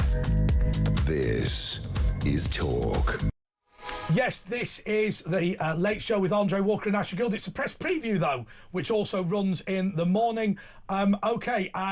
Well, Pete's got something. Pete, you've got something, haven't you? Because you're now doing a lot of shows here, and you covered for Alex the other day. Tell us a bit more about it. Yeah, so it's a bit of a crazy 24 hours, actually, because the night before, my partner got mugged We spent. What's the surprise? I know, literally right round the corner. What, did they grab the phone or did they knife point? Luckily, he just managed to just snatch his bag and just ran for it, but they had scratches all up and down his arms. So I turned up here, having had no sleep, and then I just decided with his bag. Probably. But I just decided I just can't be bothered doing this 1 year of Starmer thing. I just ranted about how this country is terrible and how the city just is gone to pot. Had you been on the ales? No, this is the thing. This is what annoyed me the most. Fresh in your mind, so it was an actual story that you'd experienced. And then, luckily Peter Blexley was here, so we had a really good chat. No, hang on a second. People can't be critical. If you're doing the breakfast show, right, you probably left the house at 3 a.m. Yeah. It's not wholly unusual. No, but the thing is, I'd been doing Kevin's show the night before, so I'd left here, gone, and come back in the space of like a few hours. In Alan Brazil's bedroom. But, so all of it went down, and then there was James Matthewson, who was a bit of a talk kind of special. Special being the word. He's like a special. He's like a special. And, he's a left-wing spokesperson, apparently. Is he just one of these people who can't get onto decent channel? No, I'm joking. No, trust me, when you see, you'll enjoy it. There's always an element of these lefties who can't, they're so bad they can't get on the lefty channels. Oh, yeah, definitely. Right, so they just enjoy being beaten up by us. Pretty much. And, Garson, can you pick his pen up? He dropped his pen, he's got it all in a tither. However, I went round for round with it because, you know what, you can insult me all you like, but you don't get to have a go at the people who watch this channel. So at that point... Well, so you did an interview. Look, we're going to watch a bit of it, so I think you've got a clip of it now. Yeah, let's have a look at this. Nonsense. I'm sorry. The Labour Party will tear each other apart more so than the Tories will do it. Because the Tories are very honest. They'll stab you in the front and they'll stab you in the back. I mean, just look at... The Tories are very honest. With each other in terms of how they take each other down. What the Labour Party do is they brief against each other. Look at how Keir Starmer is treating Rachel Reeves. Look at that situation. And you want to say that you guys are the moral... Horrendous. I think it's abhorrent. But the idea, you do business in the tent. In other words, you do as we say. That's my big problem with the Labour Party. That's not what I just said. But it is. That's the problem. Business within the wider Labour movement. This Labour family argument. Which other ragtag group are we going with? Well, that's what you call it. That's what it's known as. Listen, Peter. If you want to put words in my mouth, these are your arguments. They're not mine. If you want to try and kind of create faux outrage and be upset, I've never done faux outrage. I'm too tired to be outraged. Before I came on your show here, I just had to sit and listen to some of the most heinous bile, and I've worked in Westminster, right? We've all worked in Westminster, and usually it's coming from the leader of the opposition's office when Jeremy Corbyn was there. Let me guess, he was present but not involved. You talk about Jeremy Corbyn, you talk about other people, fair enough, right? That's your political opinion. But I've just had to listen to some of the most extreme political views I've ever heard. Defending our borders is an extreme political view. Maybe we should have a problem with importing people from a country that views women as second-class citizens. Might be a problem. If you've got a problem with your town being decimated by uncontrolled immigration, that is an extreme political position. The minority of people, right? The talkTV viewership, if you're generous, is like 2 million a month, right? And that point is, even if you take that its most extreme end and give you, the grace of saying, all right, that might be true, then you're like, what, 2% of the population? Your maths is as good as Jeremy Corbyn. That is absolutely ridiculous. No, I'm not going to let you finish, because I think what you've just said there is absolutely preposterous. What you are saying is the majority viewpoint, and it simply is not. You think you're in the majority? You genuinely believe you're in the majority? You're making up information. You're not even trying to back up things with credible evidence. I'm sorry, credible evidence. You wouldn't know it if it slapped you in the face. I cannot believe I'm having to explain to people that it is not an extreme position to be very concerned about the fact this country has no idea who's coming in and out. We're playing the language card because you can't win on the argument. You're going to play the language card. It is exhausting. Nonsense. You can't win on the arguments. You can't win on the facts, so we make those up. And when you can't do that, we go for the language. It is the left-wing playbook right the way through. We see it every single time with people like you. You asked me to come here. You booked me for this program, give some insight into what's happening on the left of British politics. You then immediately wanted to scorn that. And I didn't immediately want to do anything. You said a preposterous statement that Jeremy Corbyn was quite a nice guy. And there's a lot of people in this country, particularly the Jewish community, that are terrified of a person like him. Absolute nonsense, mate. It's not nonsense. It is literal fact. You cannot sit there and say that that is nonsense. rights. The Jewish community has been under attack, and Jeremy Corbyn has been the figure and the stench that has been around it. It is unbelievable. Wow. Now, Peter, look, I know you're ambitious, but you're going to be a Talk TV forever if you're gonna conduct yourself in this. Oh, you can insult me, or you can insult Talk TV all you like, but I'm sorry, I am not the one defending a man like Jeremy Corbyn. I cannot believe that you can attack me all you like. It doesn't bother me. It genuinely doesn't bother me. I've been caught a lot worse by a lot better, and I'll tell you right now. Would you like to ask me any other questions for any left-wing insight in British politics? I don't think you have any insight in British politics. I genuinely don't. I think you live in an echo chamber that is just your own opinion bounced back left, right, and centre. It's just ridiculous. I mean, to say that he is a decent human being and that he's a great guy, I've worked with him. I will never move on from that. I just can't. Do you know Jeremy Corbyn? Unfortunately, I've met him a couple of times, yes, and I've repulsed it each time, if I'm being honest. Oh, my God. I bet he was thrilled to meet you as well, Peter. Oh, yeah, most people are. Peter, no, let me be clear here, okay? Be serious for a moment. You are one of the most repulsive people I have ever spoken to in British politics. You shouldn't be anywhere near the media. You shouldn't be allowed to. Here we go. Come on, insult me. Come on, but get it all out. Get it all out. Does it make you feel better? Here you go. You can put it all on Twitter later. All your little friends can click and like it. Because here we go. This is just farcical. Here we go. You've got no arguments, so you attack the person. You know you can't do that. You attack the language. This is just absurd. And it's one of the reasons why the left is never taken seriously, because you're not serious people. This country has real problems, and you're running around with Zara Sultana, magic grandpa, believing you can fix the issues by sticking with every Islamist you can find. Well, as a gay man, I have a real problem with the way they're going about this. I cannot believe the state of British politics where we have people like you thinking I'm the problem. What a bizarre and just moronic moment in life. Absolutely astounding to me. You are, and if you continually give platforms to the kind of people that you give platforms to, like you, so tell me about it. No, you get me on because you have to, you know, for some kind of perceived balance. No, actually, do you know what's really important about getting people like you on? So the public see what you're like. So the public see the extreme. Again, here we go. Again, you can still talk all you like, but this is the reality. People like you, we don't have to take out because you do it yourselves. We'll put you in front of the public and you just show yourselves up. You are not taken seriously because you're not serious people. You have no idea how to tackle the issues of this country. You have no idea what the people of this country actually think. You sit there with your false sense of high morality and high pomposity, and it is just exhausting. Everyone always thinks I'm angry. It's not. I'm just exasperated all the time. You need to calm down, right? Oh, I wish I could, but unfortunately, people like you are given platforms, and people listen to you. And people like, we have to challenge you. We have to challenge you because you're going for too long. This is what you do. Here we go. You're a patriot. You're just doing what's right, aren't you? I can't stand people that use the patriotism bug. It's the last refuge of a scoundrel. But unfortunately, but at least, you know, I can sing the national anthem. I don't mind stuff like that. Your party, or your lot, can't even stand that. I mean, you want to talk about understanding the nation. You wouldn't know this nation because you don't live in it. You live in your own little world where you're all friends with each other as long as you agree with each other, because you step out of line and you're out. That's the reality. It's absolute, you know, the kind of the thing that the problem is, and I'm sure you were sensible at one point, but I think maybe you spent another personal attack, Twitter or X, but you've got this idea, this notion of what somebody who's left wing is and who they mix with. I don't need to. I'm literally staring at you. I'm literally listening to you. I don't have to imagine it. I wish I was imagining it. I presume I'm having a fever dream, if I'm being honest. Yeah, he's lovely.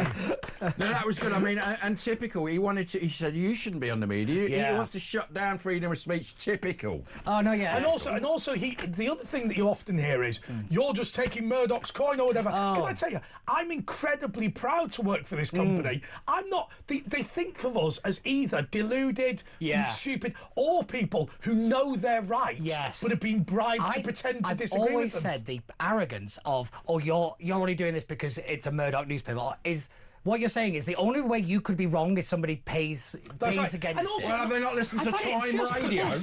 Listen to Time Radio. The other thing is about him. Look, I've never met the man, and I imagine, given his advanced years, I never will. but let's be clear. He was a legend in the 80s, defending Margaret Thatcher. A lot of the things with the reform of trade unions, a lot of things with the miners' strike, a lot of things with the economics that need to be changed. That man was central to. you know, when somebody goes, you work for Murdoch, you're taking Murdoch's coin. Yes, I am. Yeah. Delighted.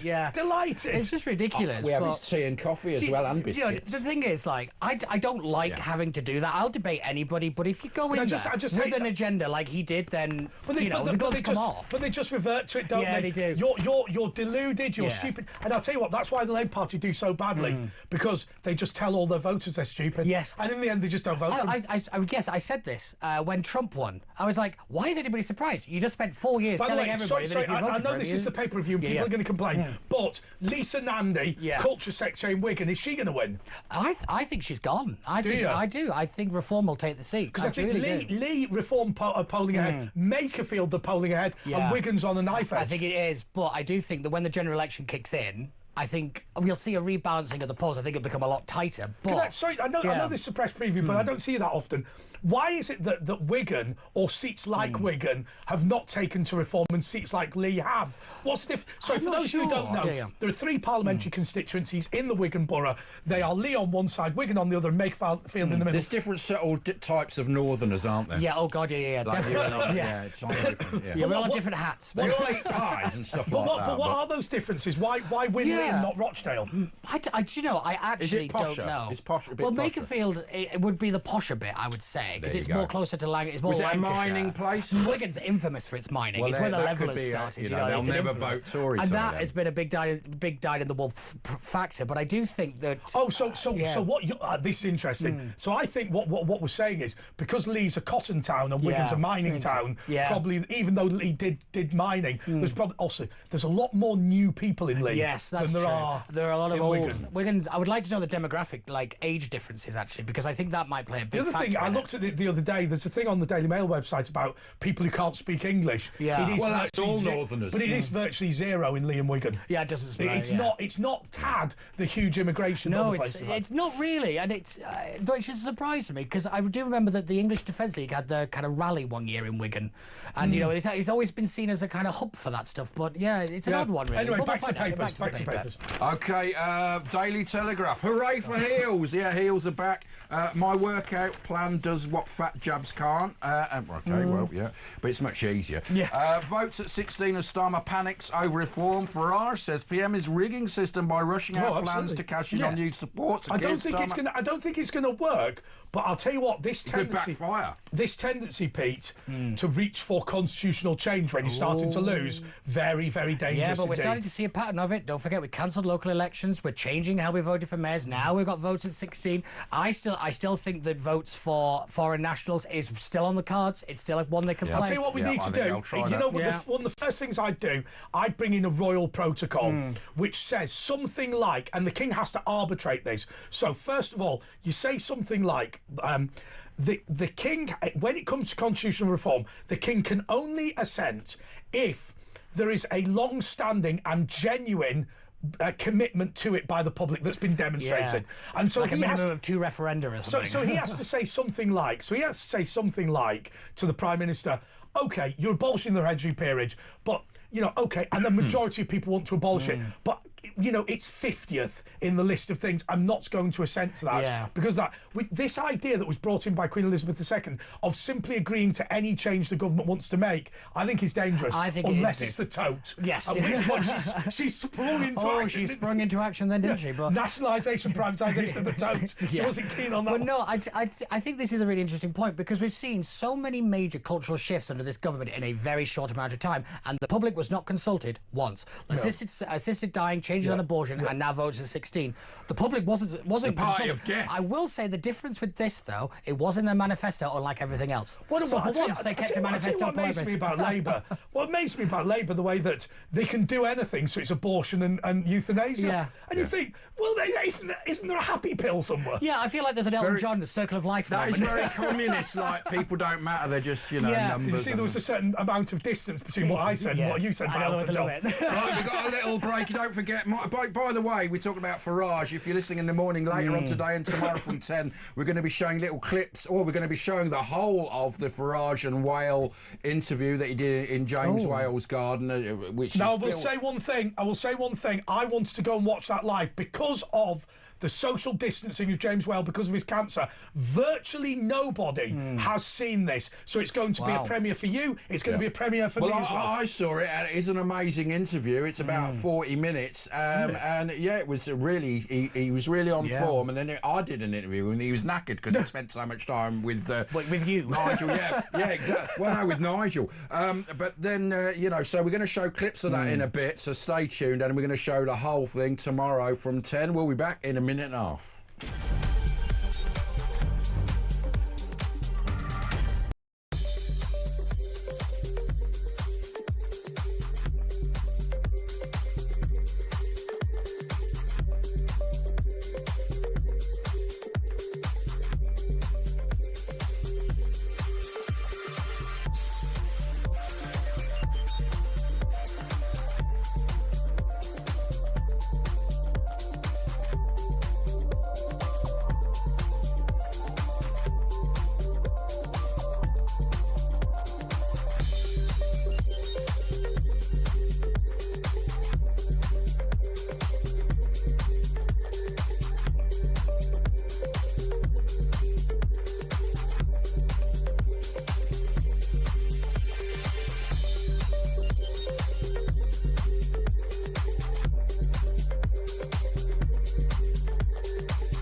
Across the UK, on DAB+, on your smart speaker, on your smart TV, and on your side.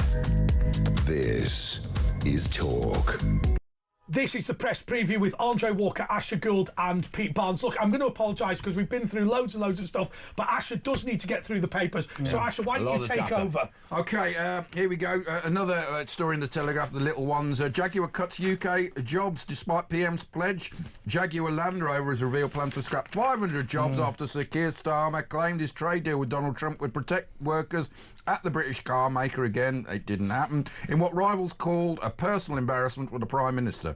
The Midlands-based company said yesterday that the redundancies were part of the normal business practice. Well, you see that Jaguar advert with all the people with their hair cut out. And that is exactly what this is in relation to. 90% sales down, wasn't it? Yeah, of course they were going to cut jobs. I worry very much about what Labour's doing, because I've got a friend of mine who runs a company. I shouldn't anonymise this, and basically they've just sacked all their staff and offshored ahead of the Angela Rayner. Oh, of course, thing. No-brainer. Workers' right. Ironically, the workers' rights bill is going to be wonderful, but you have all these rights, but no one's going to have a job. And the national insurance raise, people are actually cutting back. I mean, I heard the unemployment figures were the highest in 4 years. And no one's even talking about it because there's so much else going on. But that's been slowly climbing since Labour got into power. For obvious reasons. We're powerless, admit French migrant police. French gendarmes have admitted that they are being outmaneuvered and outnumbered by people, smugglers on the channel. I will say this only once. Officers patrolling the beaches of Gravelines have been... they need to do. And for once, I agreed with Guy Verhofstadt.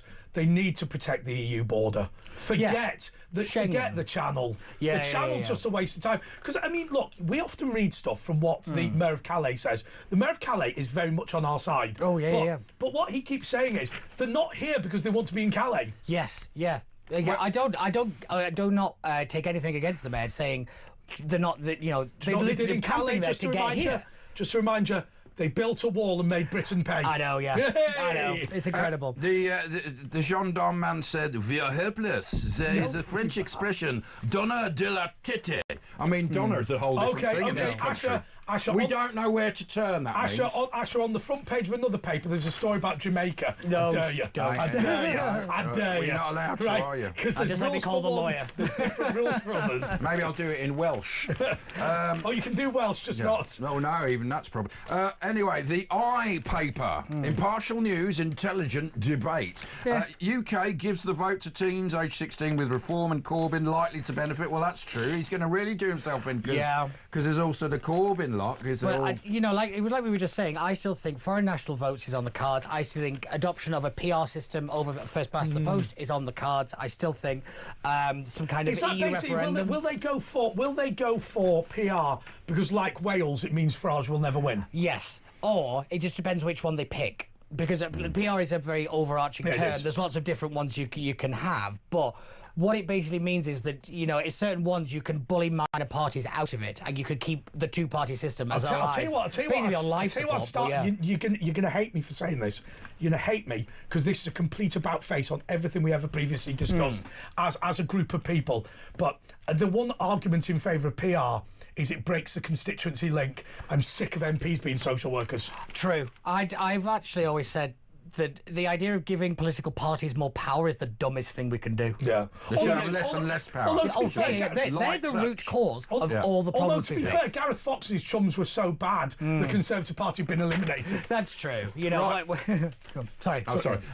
This is Kaiser Chiefs Ricky Wilson, and he says, "People tell me they hate my band. Well, maybe you should listen to them." Ironically, I predict a riot. Well, so do I.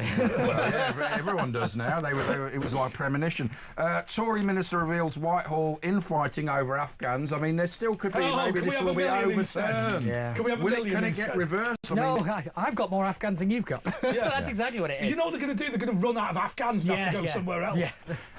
And Germany hints at new economic union with UK and France. This is an interesting one, actually, because we've also just signed up with a new deal with Germany over a defence situation to do with Ukraine and NATO. So there are a lot of things happening in the background. Are we giving Germany the army back? I think we're actually giving them some kind of air force situation. That might end in trouble. It has to be said. The Germans used to be our mates. Yeah. Oh, yeah. More than anyone, they used to be. German-dominated Europe has been one of the worst things ever happened. Just to explain the problem with Germany, the problem is that Central Europe is so economically wealthy that a powerful Germany in of itself is a threat to British national security. It's not the Germans that are to blame. It's the fact they're so rich. Oh, without a doubt. But also, I think it's the fact that their mentality on defence has dominated European thought for so long.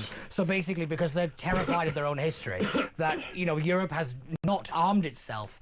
So we're now playing catch-up in all these situations. Their influence over defence and international politics from a European perspective has been a downfall for society and the world, really.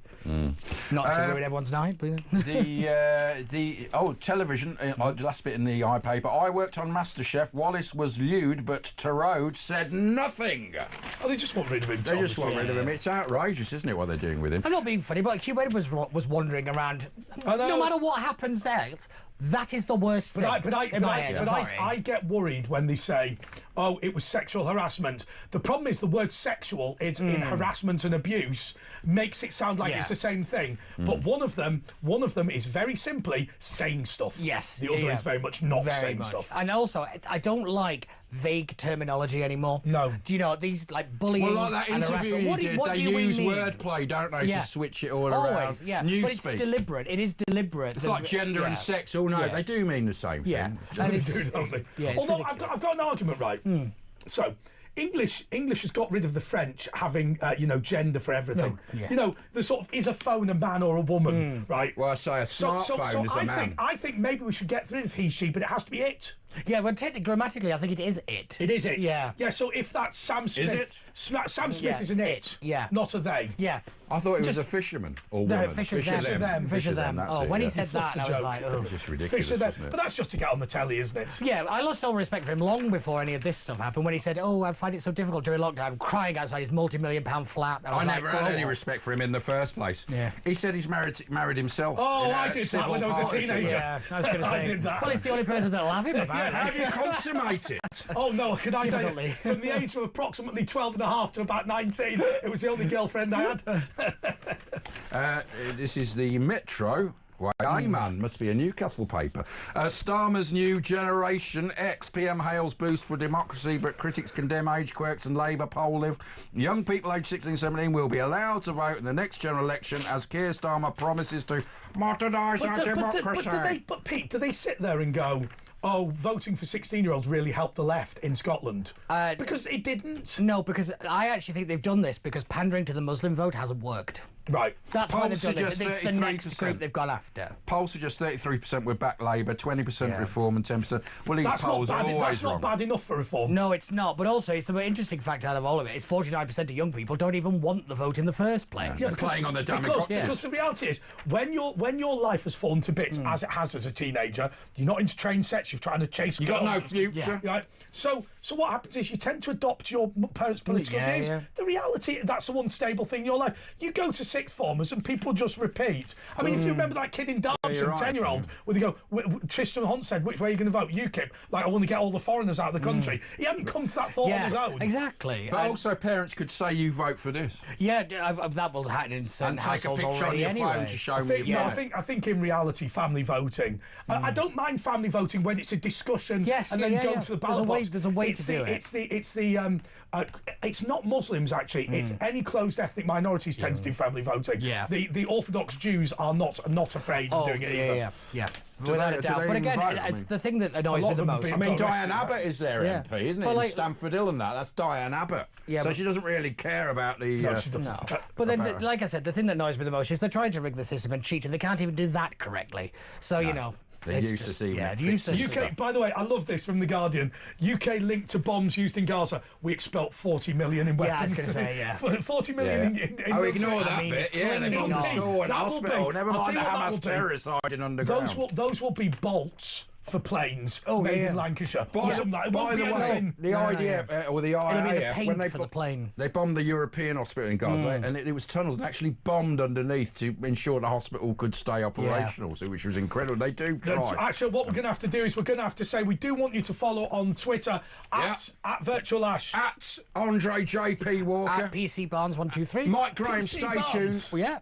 It's why I can be a policeman, because I'll be PC Barnes, and it's just ridiculous. Yeah, it just doesn't work.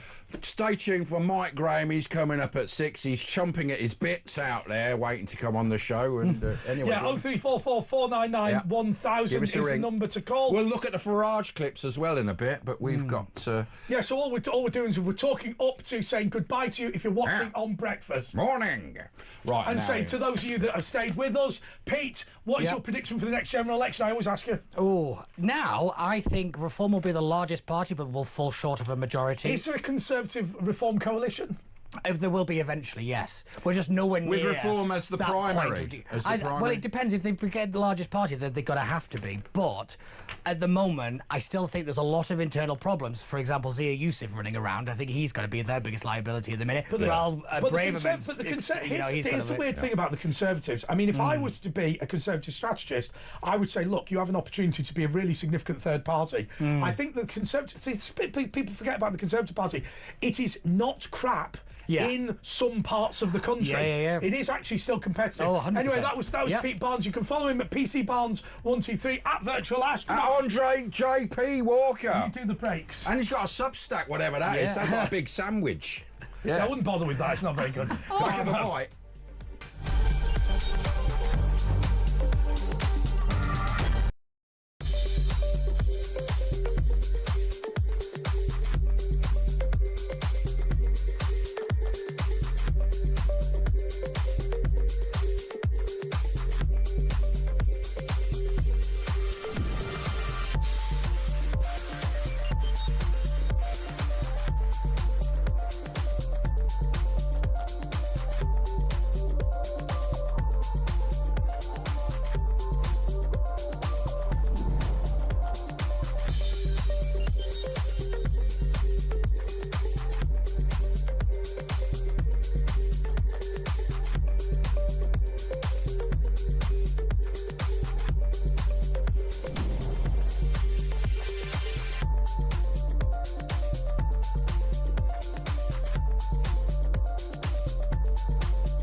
across the UK.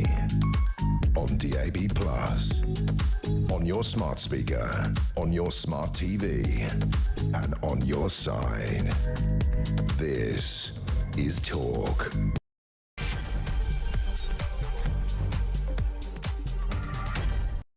Okay, well, this is The Late Show with Andre Walker and Asher Gould, and I'm really looking forward to something. I wasn't able to go personally because James Whale is so ill that they didn't allow an audience, but James Whale interviewed Nigel Farage. We think, we're not sure, that this may be the final interview that James ever makes. We're hoping, obviously, that he keeps going, but we don't know. We're trying to arrange another interview with him within the next week or two as well. But we'll see what happens. But let's just say to you, first of all, go to the YouTube channel now and put it on notification. At 10 a.m. Just go to Talk TV on YouTube, and then you just subscribe and hit the bell notification icon, because that's the best way to guarantee you get all of the videos as soon as they are released. And then at 10 a.m. tomorrow, the worldwide exclusive of James Whale and Nigel Farage will be on YouTube. That channel. Okay. And at 10 p.m. it will be played on the show, and hopefully James will actually join us from his house. But we've got a few clips we're going to play on each throughout the show, and this one, Nigel says James's career has been a miracle and he's never had a job. Thanks, Nigel. James, you're a complete star. I hope I've got more than a few weeks, but... Well, so do I. That's really made me... So do I. And you never know, miracles do happen. They do. They do. Happen. Well, your career's been a miracle. Yeah. Well, it has, considering I had no A-levels, O-levels, CSEs, or even a letter after my name for broadcasting. You said to me the other day, you've never really had a job. I haven't. Yeah, and he also claimed Dole. I mean, let's be honest. The only letters after his name are MBE, and that's worth having. So he's got no BA, no MA, no anything. Right? Okay, look. Oh no, he didn't even pass his 11 plus. No, only joking. I'm going back to university. I'm going to the University of St. Petersburg, as I keep telling everyone. Okay, let's go to Harry in Sheffield. Harry, you're on Talk. Yeah, I've just James Will. God bless the man. Yeah. Yeah, he did great. I was there. I watched the interview. You got to watch the interview at 10 a.m. on YouTube and 10 p.m. live on Talk TV. It was a brilliant interview, actually. Yeah, well, his song is so weak and so, sometimes like stuff like that makes people cry. And but he's strong, isn't he? How he's powering through this and keeping going. Very brave and strong of him to do all that. Well, that's all he's got, and it really. And he really did. It was incredible, the interview. Yeah, I'll watch it. Anything else you want to talk to us about, Harry? Yeah, it was just about. I think Keir Starmer basically has given up on democracy. Oh yeah, he doesn't like it. Yeah. Yeah, he doesn't like ordinary people. He likes communism and authoritarianism. He doesn't like ordinary people. No, I don't know about. It's just like Reform got 5 MPs in the last election. Yeah. This guy's a lot. Yeah. Right? Got 5 MPs. Yeah, that's a good point. Yeah. They got 5 MPs. So when I was I'm 70 now. When I was a young one, like say 17 or 18, the dream was 3-bedroom house, driveway, quad cortina. Wife doesn't have to work, and that was perfectly possible and probable. Yeah, 2 kids, and that was your lot. Mm. And everyone got that. You could be a bus driver and hold a family down without anyone else having to work, get a house. Yeah, and everyone was happy with that, weren't they? They were happy. Well, why wouldn't you be? It's a great life. People had a great life, didn't they, doing that? Yeah, of course they did. I mean, just watch an episode of On the Buses. Oh, dude, I love it. No, you're right. And why are kids, they've got no future? I mean, if you're thinking... And that's why I think it might backfire, because 16-year-olds will go, well, Nigel could say, well, we want to get it back to where you will be able to own a house and raise a family. But them days have gone. These people, they've got to realise them days have gone. No, why not? Why have they gone? Can't they come back? They've gone because government policy has made it impossible. Mm. Of course they have. But this 16-year-olds voting, the demographic of the country now, like I say, years ago, it was like 2 kids, a 4-car scene on the drive, and, you get your lawnmower out and you do backyard and all this. I mean, you lived really at the pinnacle of society, didn't you? You really lived at the perfect point. all of my mates, right? Yeah. Council estate in Middlesbrough. Oh, well, no, right? maybe not so good then. Right? It was all built on the oil industry.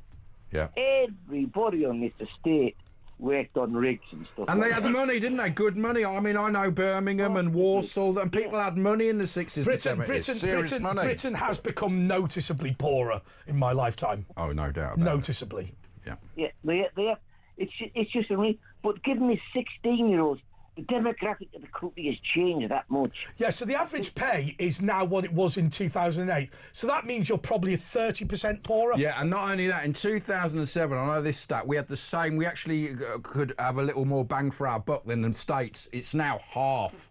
You earn half of what Americans earn, and it's even less in Europe. We pay 5 times more for our energy than America, and we're the most expensive in the world for energy. Harry, how's your life panned out? Do you own your own house in Sheffield and stuff? Have you got a few quid to leave to your kids?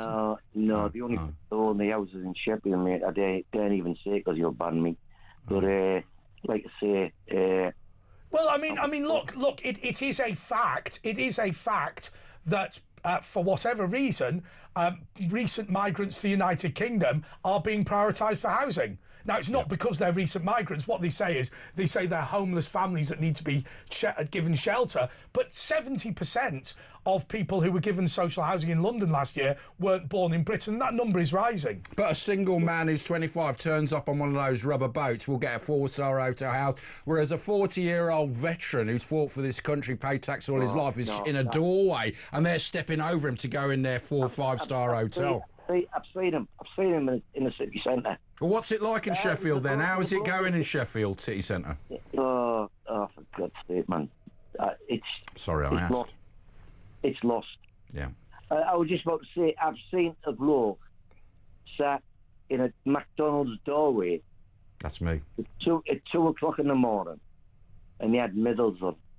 Yeah, right? Well, this is how we treat... I quizzed him. Honestly, I saved him the forces, and I quizzed him. What's that for? What's that for? What's that for? What are you doing sat there? Right?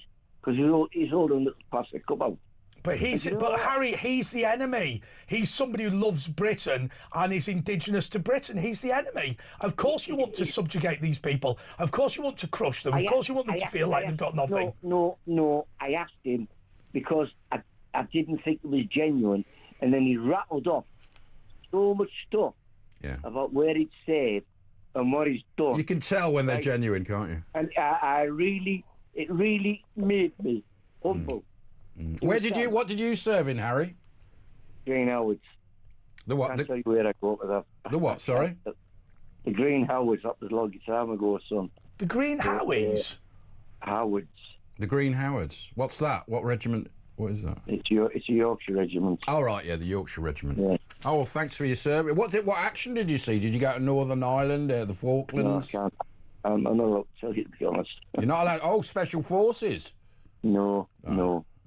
But I am still not allowed to tell you. All right, Harry. He'd have to kill us if he told us. Let's go to Paula in Halifax. Still in Yorkshire. Hi, Paula. Good evening, Ash. Good morning. Good morning. Rise and shine, Hang on everyone. a second. Time to get up and go to Hang work. on a second, though. The Green Howards were disbanded in 1920. Oh, you shut up, you. I'm really So he was talking... He's the one... No, he'll be telling the truth. He's not. He was definitely telling the truth. Ash, are you listening? No. I've got the all clear. Oh, fantastic. Yeah, because you had a brain tumours, didn't you? Or you thought? No, I've still got a brain tumour. Oh, you mean the Alzheimer's thing? I've still got Alzheimer's. Early onset dementia, they thought you had. And so you haven't got that. Is it from what I was saying, this thing in your mind is from the tumours in your brain? Is that what it is? No, Ash, you're not listening to me. No, I said I wouldn't. I've still got a brain tumour. I've still got early onset dementia. Oh. But the urologist wanted to speak to me after my CT scan. Yeah. So I automatically thought, oh my God, cancer's come back. Yeah. And it hasn't. And Oh, I'm right, like, I see. So these brain tumours, they're not malignant, they're just... Is that what you're saying? No, you're not... I don't understand, because you said you're all clear. No. I know I'm not listening, but I mean, what do you mean you're all clear then? I'm all clear of kidney cancer. Oh, well, that's fantastic. That is fun. So they can make you better. Is that what you're saying? No, I'm not listening. No, you're not listening. Sorry, man. No, I had a phone call today from the consultant. Yeah. The secretary rang me yesterday. Said, would I rather go to the hospital or would I rather have a phone call? I said, I'd rather have a phone call. Yeah. I said, but will it be with the urologist? She said yes.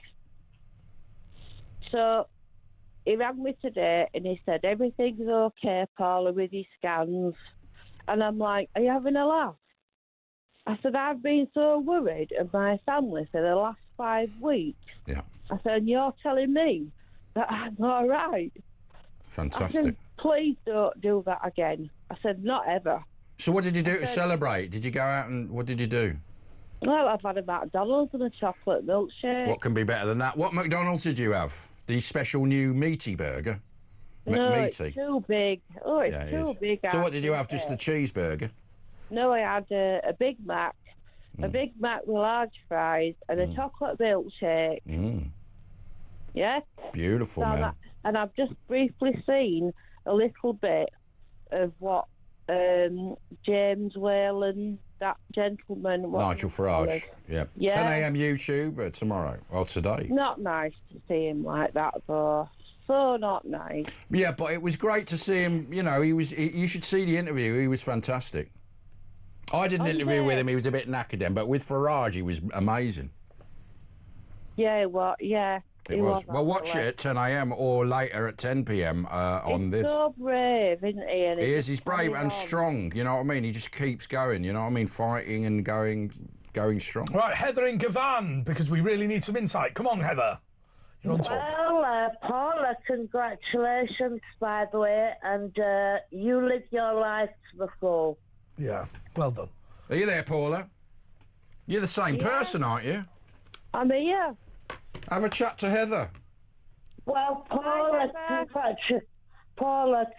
congratulations. Live your life to the full, thank girl. you, darling. It's like Thank Coronation you so Street. much.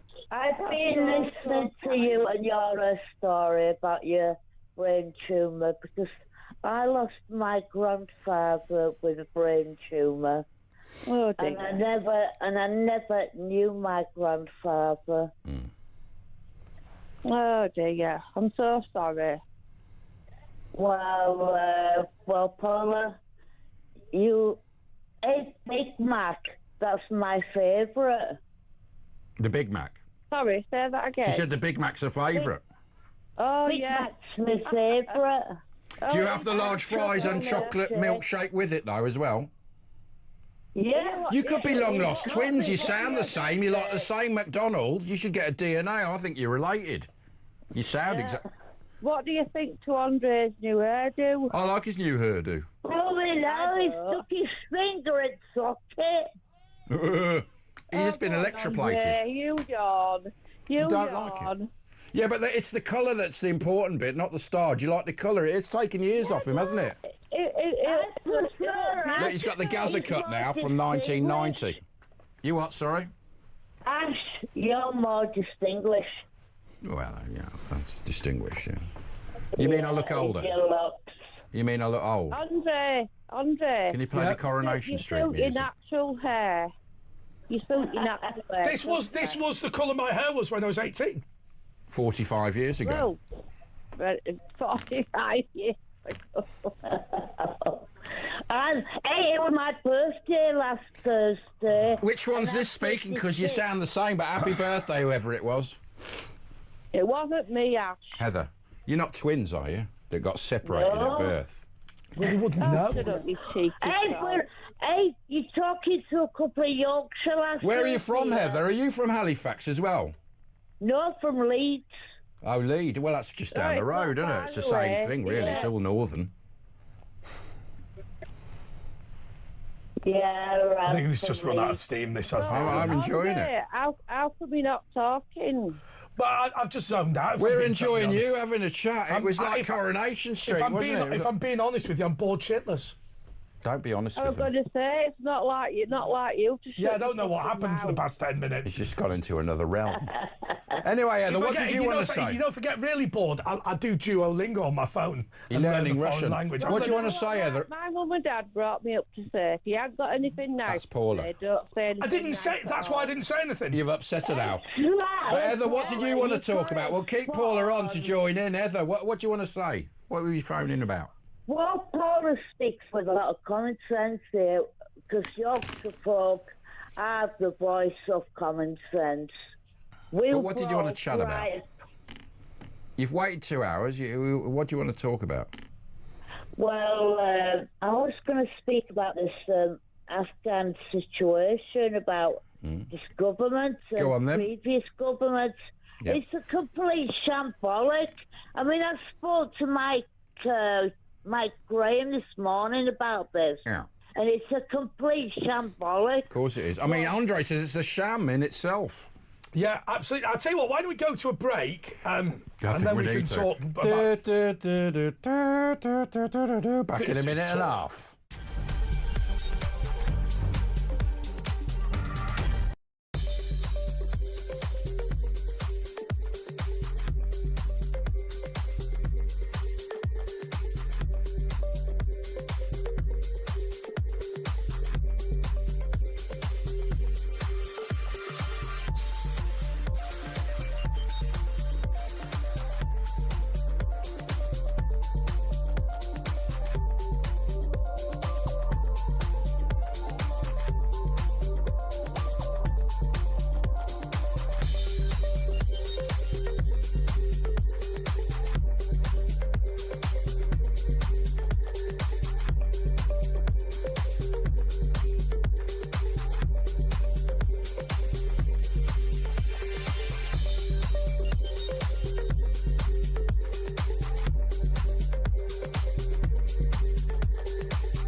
Across the UK, on DAB+, on your smart speaker, on your smart TV, and on your side. This is Talk. Can I talk to you about something that's been completely ignored? It is the government's relationship, sex and higher education guidance. These are the rules that are now going to be used in schools. Let me go through them. First of all, gender identity teaching restrictions. First of all, the document states that schools should be careful not to endorse any particular view as fact. And so what that means is that you will no longer be able to say in a faith school, well, it's better to be married than it is to be trans or in gay relationships or whatever. Now, I'm not being nasty to anybody, but if you are in a family of one man and one woman, that is better than what else can happen. It goes against the Supreme Court ruling as well. Yeah, it kind of does, really. Any of the genders are all equal. It's all equal to have whatever lifestyle you want. Age-appropriate debates is the second point. You can now teach about gay sex to 4.5-year-olds because the minimum age requirement for sex education has been abolished. Point number 3, listen to this. You will love this. From now on, you will have to be told what your child is learning at school, but you can't stop your child from learning it.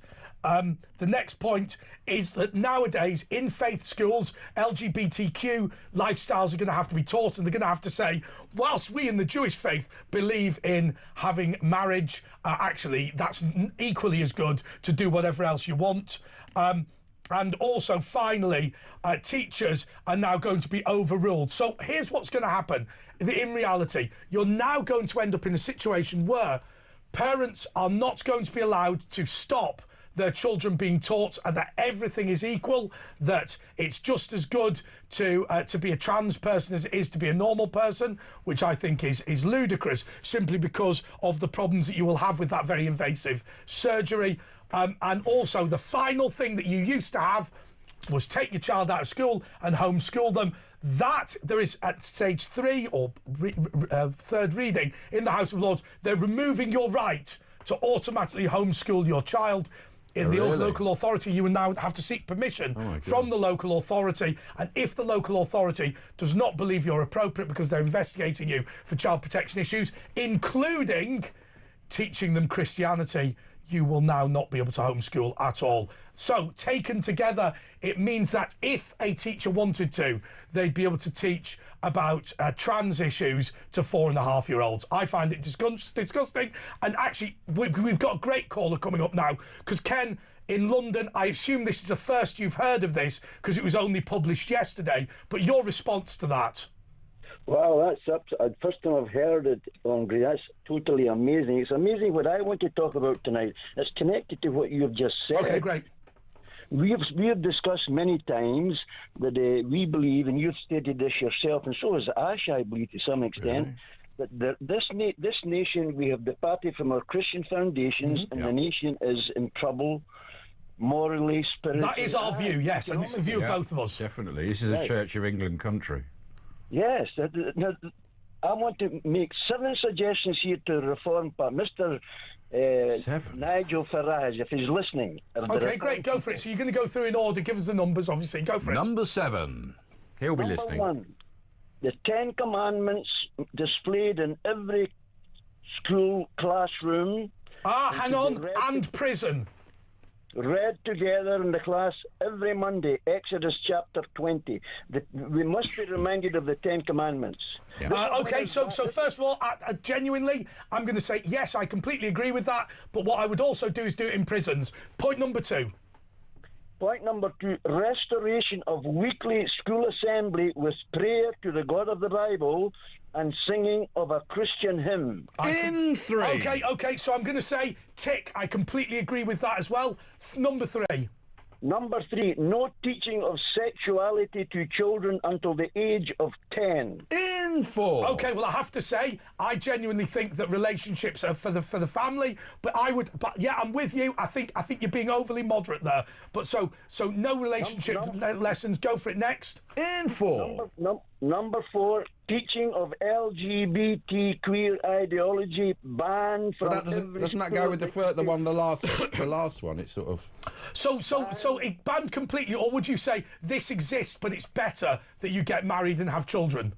No, I would have it banned. Just banned the teaching of the 5. Okay, I'm not wholly against that, but okay, let's go for the next one. Number 5, no smartphones allowed in school. In 6. Sorry, I didn't hear that one. What was it? No smartphones allowed in school. Ban smartphones for under 16s. In 6. Number 6, no swearing in school. And bullies special prize. No, I've got to be honest with you. A lot of swearing in school. I think actually standards in school is good. Go for number 7, because I think I've got a number 8. Number 7, parents must be informed what their children are being taught in the school. Absolutely. So I'm going to go for 8. Bully special prize. 8. I'm going to keep going. 8 is school uniform is returned at decent, moderate prices. Expensive trainers are lovely, but they're for the weekend.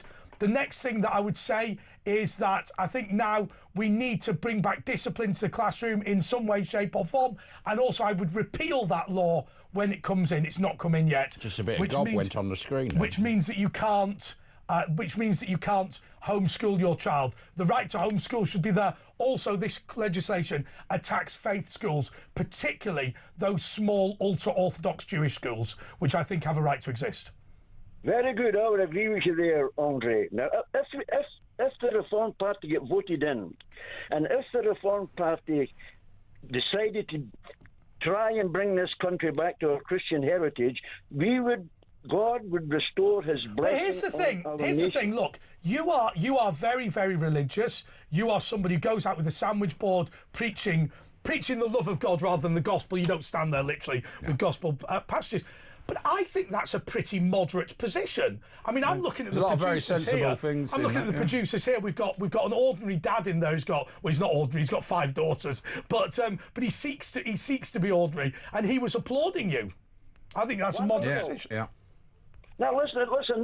This is not a comedy act here. We're talking about. It's common sense what you're saying, but this society has totally lost its rational mind. But here's the problem, Ken. Here's the problem.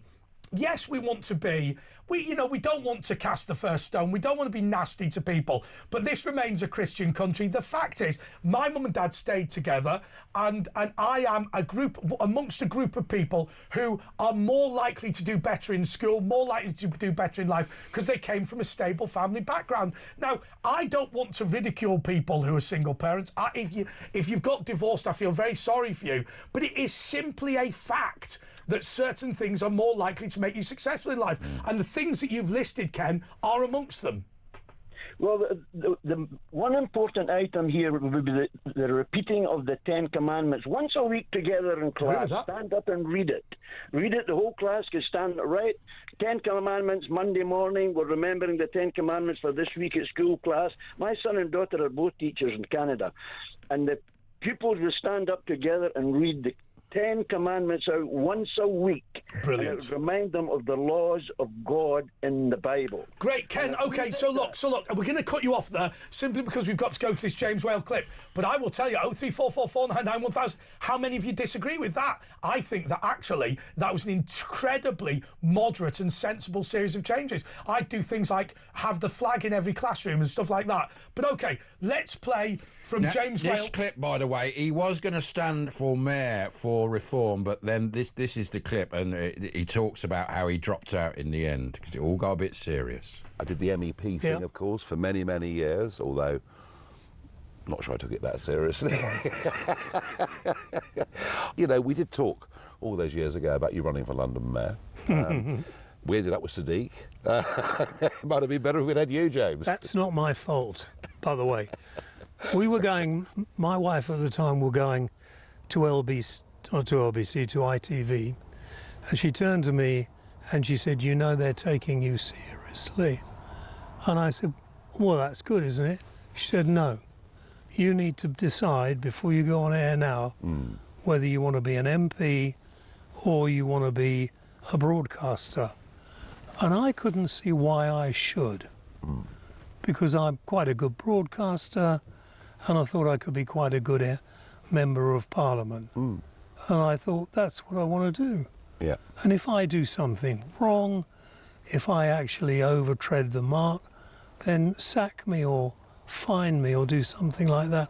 But why should I have freedom taken away? And that's a clip from the exclusive James Whale interview with Nigel Farage. It's going out on YouTube at 10 a.m. and it will be played at 10 p.m. on the show. Hopefully James will be joining us. We're going to take a break. It's your calls, though, 03444 499 1000. It's Talk, and we'll be back in a minute and a little bit more.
across the UK. On DAB+, on your smart speaker, on your smart TV, and on your side. This is Talk. Well, this is The Late Show with Andre Walker and Ashley Gould, and we're really, really excited because we're 9.5 hours away from that epic interview with James Whale and Nigel Farage. This is hoped to be the most important interview of the career. I've realised something now, you know. What, the have you reason realised? James Whale has been so nice to me is because he really, really wished he'd gone into politics, and I think he was interested in the fact that I've traversed both of those worlds, because I started working in the House of Commons and then come to working here, and you never know, may return to Parliament in some way, shape or form in the future. He was nice to you. Yeah, he must James be, Whale has wasn't he? never been nasty to me. No, that's very unusual. OK, so the next clip, which is from... sorry, I'll tell you what we'll do. Why don't I explain to you? From 10 a.m. tomorrow, this video is going to be on YouTube. Go to YouTube now. It's simple. You just search talkTV, you subscribe, but also hit the bell notification icon, because that is the best way to guarantee you get a message saying this video has now been uploaded. Yeah. OK, Nigel Farage talks about what he would have liked to have done had he not been in politics. They won't have had the most delicious piece of sea bass I have ever had when I came to your place and you cooked it for me. Well, I'm a sea angler, have been all my life. Love all that. I mean, really, James, if I wasn't doing politics, I think I'd probably run a small holding. You know, I keep ducks and geese, grow vegetables, go and catch a few fish, and just sort of go back to something very, very simple and very straightforward. But I can remember it now. Yeah. The sea bass was absolutely delicious. Well, there you are. Absolutely delicious. I've now been tipped as a chef. How about? It's like the good life, isn't it? But actually, James had an allotment, and he had goats and chickens, so they're quite similar in that way. Oh, do you know what I planted at my dad's? Well, you can't talk about that. The court case hasn't come up yet. I planted blackberries and wild strawberries. Now, the blackberries are everywhere, and so are the wild strawberries. Who knew wild strawberries taste like poo? Do they? They're horrible. It's probably you should wash the manure off. No, actually, the reality is wild strawberries just don't taste of anything. Have you ever seen wild tomatoes? They're all right, but the thing is, they only grow where someone's done a parcel. Anyway, let's take a call. Let's talk to, should we have Grace? Brenda in Falkirk. Hi, Brenda. Hello. Hi. What do you want to talk about, Brenda? I'd like to talk about, this Albanese, the anti-Semitic scumbag who works for the United Nations.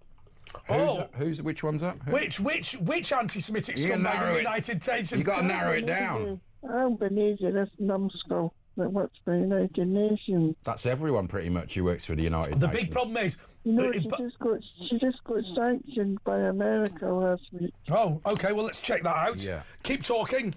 So who is it? What's her name? I think Albanese. Sorry? She does a lot of things about Israel. She doesn't like Israel. Francesca Albanese. Oh, I'll tell you what. Let's work out. Do me a favour. Send a briefing to the thing about how bad she is, because I bet she's a real wrong one.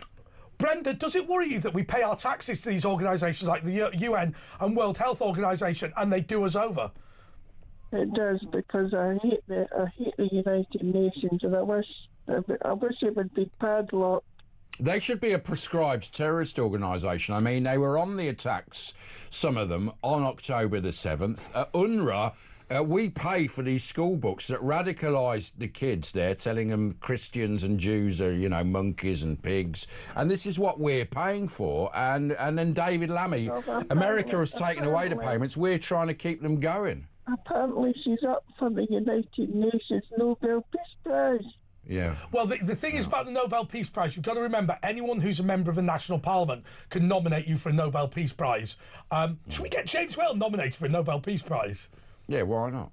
But the problem is, the Nobel Peace Prize is just a sham, That guy was the biggest bomb maker in history, Alfred Nobel, and he came up with this phony prize in order to shine up his reputation. Because of the obituary, that when people thought he was dead, there was an obituary and it said... Yeah, I don't know if you know this story. We've told it before, haven't we? Yeah. So Alfred Nobel's obituaries weren't what he was expecting, because they all said he was the inventor of explosives, dynamite, he killed 1 million people. Because they thought he died, so he was able to read his own obituaries. Yeah. and then decided that he would change his will, and when he died, he'd give all of his money to a new peace prize. Anyway, Brenda, tell us about... I mean, if you don't mind me saying, how old are you? Sorry? How old are you, Brenda, if you don't mind me asking? 64. Okay, so you've seen you know, this country from when you were young to now. What's your view on the situation, how it's going here? Yeah, I can remember back to the days of Harold Wilson, you know. Harold Wilson, yeah. Ted Heath and Harold Wilson, and it was, my God, it was bad in 1976. But it doesn't even compare to how bad it is now, does it? Yeah. So just to be clear about our friend Francesca Albanese, what she has said is in the Bogota conference this week, she's the UN Special Rapporteur on on Palestinian territories. She has said that the UN should ostracise Israel. It doesn't ostracise North Korea. It didn't ostracise Rwanda during the genocide. China. Absolutely. All the other countries, yeah. No Jews, no news. Good thing. OK, Brenda, thanks for drawing that to our attention, because that woman is a right rotter. Grace is in London. Grace, you're on Talk. Hi. Yeah, so easy to say. I was remembering a moment ago the horrible history scene in which they have Alfred Nobel worrying about how he's going to be remembered, and he decides that he wants to institute this prize. I do like the Ig Nobel Award. I don't know how familiar you are with that. No, I don't. Go for it. Oh, do look those up. Well, I won't go into it all now, but essentially each year scientific papers that are a bit obscure about really random things, though they are genuine scientific papers, are given Ig Nobel Awards. Is it the stupid one where somebody worked out if Miley Cyrus was a wrecking ball, how what her velocity would have to be to actually break the wall? Oh, that's interesting. There's all this sort of crazy. Yeah, how often buttered toast will land butter side down, things like that. They did experiments. So things that they've actually done scientific research into, which aren't necessarily appreciated, can win Ig Nobel Awards. But that's a whole other topic. I would concur with the idea that historically this has been a Christian country in the sense that a lot of the things we now presume to be moral norms actually came from Jesus' teachings. You know, the ancient Romans didn't think you should care about the vulnerable. We've got various values because of how Jesus' teachings have filtered through. But protecting the vulnerable would be just a moral... I know the Romans didn't, but, you know, wouldn't humans do that anyway with enlightenment, without religion? That's a good question, and we'll never know. It's counterfactual. But there's so many bits of our history, our culture. So as an example, I come to this job from the British Parliamentary Debating Circuit. The reason why we debate in the way that we do with two sides of the House is because the original Parliament was held in St Stephen's Chapel and Norman Chapels. People faced each other. Now, I know that's not Christian values, but it just shows you even our culture of debate is based on A, the Bible, and B, literally the geography of a Norman church. Yeah, that's really interesting. Thank you for that. I think that on the one hand, I mean, this is my view as a Christian, so a lot of people think this sounds nuts, but my view as a Christian is that because God made human beings in God's image, we can have goodness, and there are an awful lot of people who have got no Christian heritage or history whatsoever based on where they are in the world, but who do have some fantastic values. However, it's also the case that all of us human beings can be sinful and selfish. Yes. And I think we're seeing more and more of that. But we could be like that. Grace, can I ask you this question? Because when I came to this job, I really wanted God not to be a dirty word on this show. I know Asher feels the same way, but perhaps, you know, partnering with James had less of a priority in this area. There's not many channels that will broadcast genuine pro-Christian, pro-Jewish stuff. There's not many channels that will openly oppose abortion. There's not many channels that will openly oppose euthanasia. It's not like there's billions of us, Grace. It's quite seen as uncool as well, isn't it? Not sophisticated, if you believe it, if you're religious. I mean, it's been the case for quite a while that some people presume that theism of any kind is just based on myth and culture and has no rational basis. I still encounter plenty of people... But it doesn't have rational basis. It's not a rational thing, is it? It's a faith thing. Oh, it does. It does. I mean, I grew up with Christian parents who taught me sex ed when I was 8, by the way, with a Christian book, since we were talking about that, that says that it's, you know, a thing between a husband and wife. And I thought, this is disgusting, and I've never ceased to think it's disgusting. but I think that... Do you remember Sex is Wrong from The New Statesman? Pardon? There was a TV show, do you remember The New Statesman? And there was an episode called Sex is Rick Wrong. Mail. Rick Mail. I thought he was talking about the magazine, yeah. I mean... Alan Bastard. I'll have to look that up. But I think I didn't actually believe in God for myself until I was studying science, and I saw that actually there's so much within biochemistry that implies there's probably a designer. And as I studied further, I found there's a lot about science that doesn't make sense without a designer. So there is a rational reason to conclude that God exists. It's not only that we want to... It's not what Christopher Hitchens called medieval superstition. Exactly. But some people presume, and I get why they presume that. I didn't think before coming to that conclusion that I should believe in something I can't see. But then the things we can see are made of atoms that are photoreceptors in our eyes are able to respond to. The thing I struggle with is this idea that God is hands off, and yet he is deciding what happens. I genuinely believe that life is a journey where you suppress the evil in you and try and be good. And are some people born evil, though?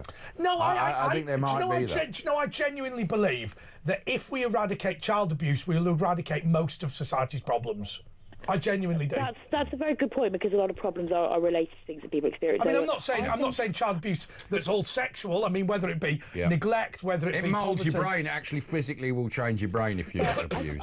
I think ultimately, if we're honest with ourselves, we all know that to some extent we do things that we shouldn't do. Most of those things are infinitely less terrible than child abuse, but we all know that we've done things that we shouldn't do. But the reality is Christianity, Judaism, whatever. They're very clear that we're all guilty of good and bad things, and the key thing in life, to have a good life, is to try and be more good than bad. I mean, that's just the really simple basics, isn't it?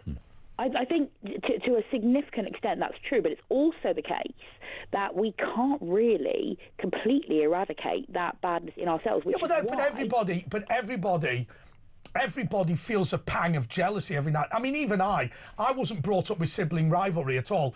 I feel the pang of jealousy virtually never. But I still do it, right? Can I tell you the other day, I'll give you an example.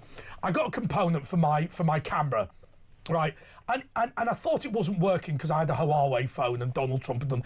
The other day, I discovered the component was actually broken. I ordered a new component that was identical from DJI, the multi-billion-pound company. And my God, was it tempting to put the old component in and say, oh, you sent me one that was broken, and get a refund. Of course it was tempting, right? These things are £120. I didn't do it, but I was tempted to literally just defraud this company. Yeah. Of course it was tempting. The serpent. Of course it was tempting, because I had two of them, one that was broken, one that wasn't broken. Eat the apple. Right, thank you, Grace. We're going to take a little break. We've got Carol, Ali, Terry, Jane, Bob, Dave, Mary and Georgina. We've got no slots available, so we're going to get through this. Go. Back in a couple of minutes.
across the UK.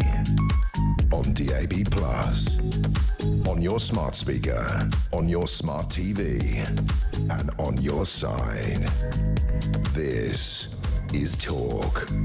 Okay, so just to remind you, and I know I'm labouring this, but I don't want you to miss out. Nigel Farage was interviewed by James Whale. This is expected to be, if not the last ever interview by James Whale, certainly one of the last interviews. Obviously, Asher and others are lining up interviews. Well, for mine was the last one, if it is, but hopefully he'll be doing another one in a week or two. Okay, so we're playing clips, just to remind you, 10 a.m, so a little over 9 hours' time, it goes live on YouTube. It'll be on the show tomorrow, tonight as well at 10 p.m. Yeah. But let's go with, do you know what? Let's just show the clips, but this one obviously is about Keir Starmer. A lot of people think that you will win the next election. I hope that. But there is the chance, slight chance, that you will lose the next election. What happens then? Well, look, winning the election, I mean, if I'm the bookie's favourite to be Prime Minister, which I am, doesn't say much for the rest of them, does it, really? By quite a lot, aren't you? How many now? No, I mean, we've actually led the last 55 opinion polls in a row. Yeah. And they're in a blind state of panic. And Starmer can't cope with it. And he sits in Parliament. He stares at me. He doesn't know what to do. If I walk past him and go, "Morning, Prime Minister," they don't know what to do. And the Tory party, their leader, what's the name of their leader? Oh, Matt Kemmy, yeah. But you've got to laugh. James, we have a chance of doing something really historic, really genuinely historic. And there's a momentum out there. There's some optimism out there. They're going to throw everything they got at us, but I think we're going to do it. And I'm certainly not even contemplating failure. Well, I have to say, James Whale needs to stay alive long enough because he'll get knighted for services to broadcasting if he lives long enough to see Farage as Prime Minister. So that's 10 a.m. tomorrow. Here's what you do. Really simple. You go onto YouTube, you search Talk TV. When the channel comes up, you put subscribe, but most importantly, hit the bell notification icon because that guarantees they'll message you when the video is released. Notify me. So that's when you will see it first of all. And there's just a little bell on the screen. Ding, ding. Okay, Ali is in West Yorkshire. Ali, you're on Talk. Yeah, guys, how you doing? Yeah, really good, mate, really good. Yeah, so you were saying earlier about it being a Christian country and you should care about Christian people. Yes. So where's your care for Christian people when today Israel's destroyed the last Catholic church in Gaza? They have massacred Christians. Where's your condemnation there? So look, I'll tell you what I'm genuinely concerned about. So the first and most important thing, Ali, which I've made before, is that the biggest number of victims here in all of this are the ordinary Gazan people. Well, we don't know what happened there. We don't know what's actually happened, if it was an accident or if it was intentional. We've got to do something. We've got to do something for the people of Gaza. My own view, which I've expressed before, and obviously there are Christians and Muslims in Gaza, my own view is we need a Jordanian governor to rebuild the country, but most importantly, to rebuild those institutions, government institutions, parliament, overview of judicial scrutiny and things like that. Because the big problem is what we've done previously is, sorry, give me a second, Ali. We've piled money into Gaza, but we've not dealt with the systemic problem, which is that they've got a really bad government. Yeah, but so you're specifically on this church thing, Israel is launching an investigation. Do you think they intentionally wanted to destroy a Catholic church? Do you think they're having do you think they want to kill Christians and destroy a Catholic church? Or do you think it was an accident, Ali, caused by Hamas on October the 7th? There's a lot of mistakes in the fog of war. Do you think it's that? Or do you think they genuinely wanted to destroy a church and kill people? They genuinely want to destroy Palestinians. Do they genuinely, really, when they go out the way and have killed less innocent people than any other urban warfare? Ali, just a matter of interest, because I am very interested in this, because one thing that I absolutely hate is that the two sides just want to go at each other. And from my perspective, Israel are defending themselves. From my perspective, I would love to build a viable... What do you think happened? I would love to build a viable Gaza. Ali, how could we do that? By attacking the 5 Middle Eastern countries, really defending yourself, aren't you? Really, yes. Well, what do you think they're doing? They've been attacked by all of them. They weren't the aggressor, Ali.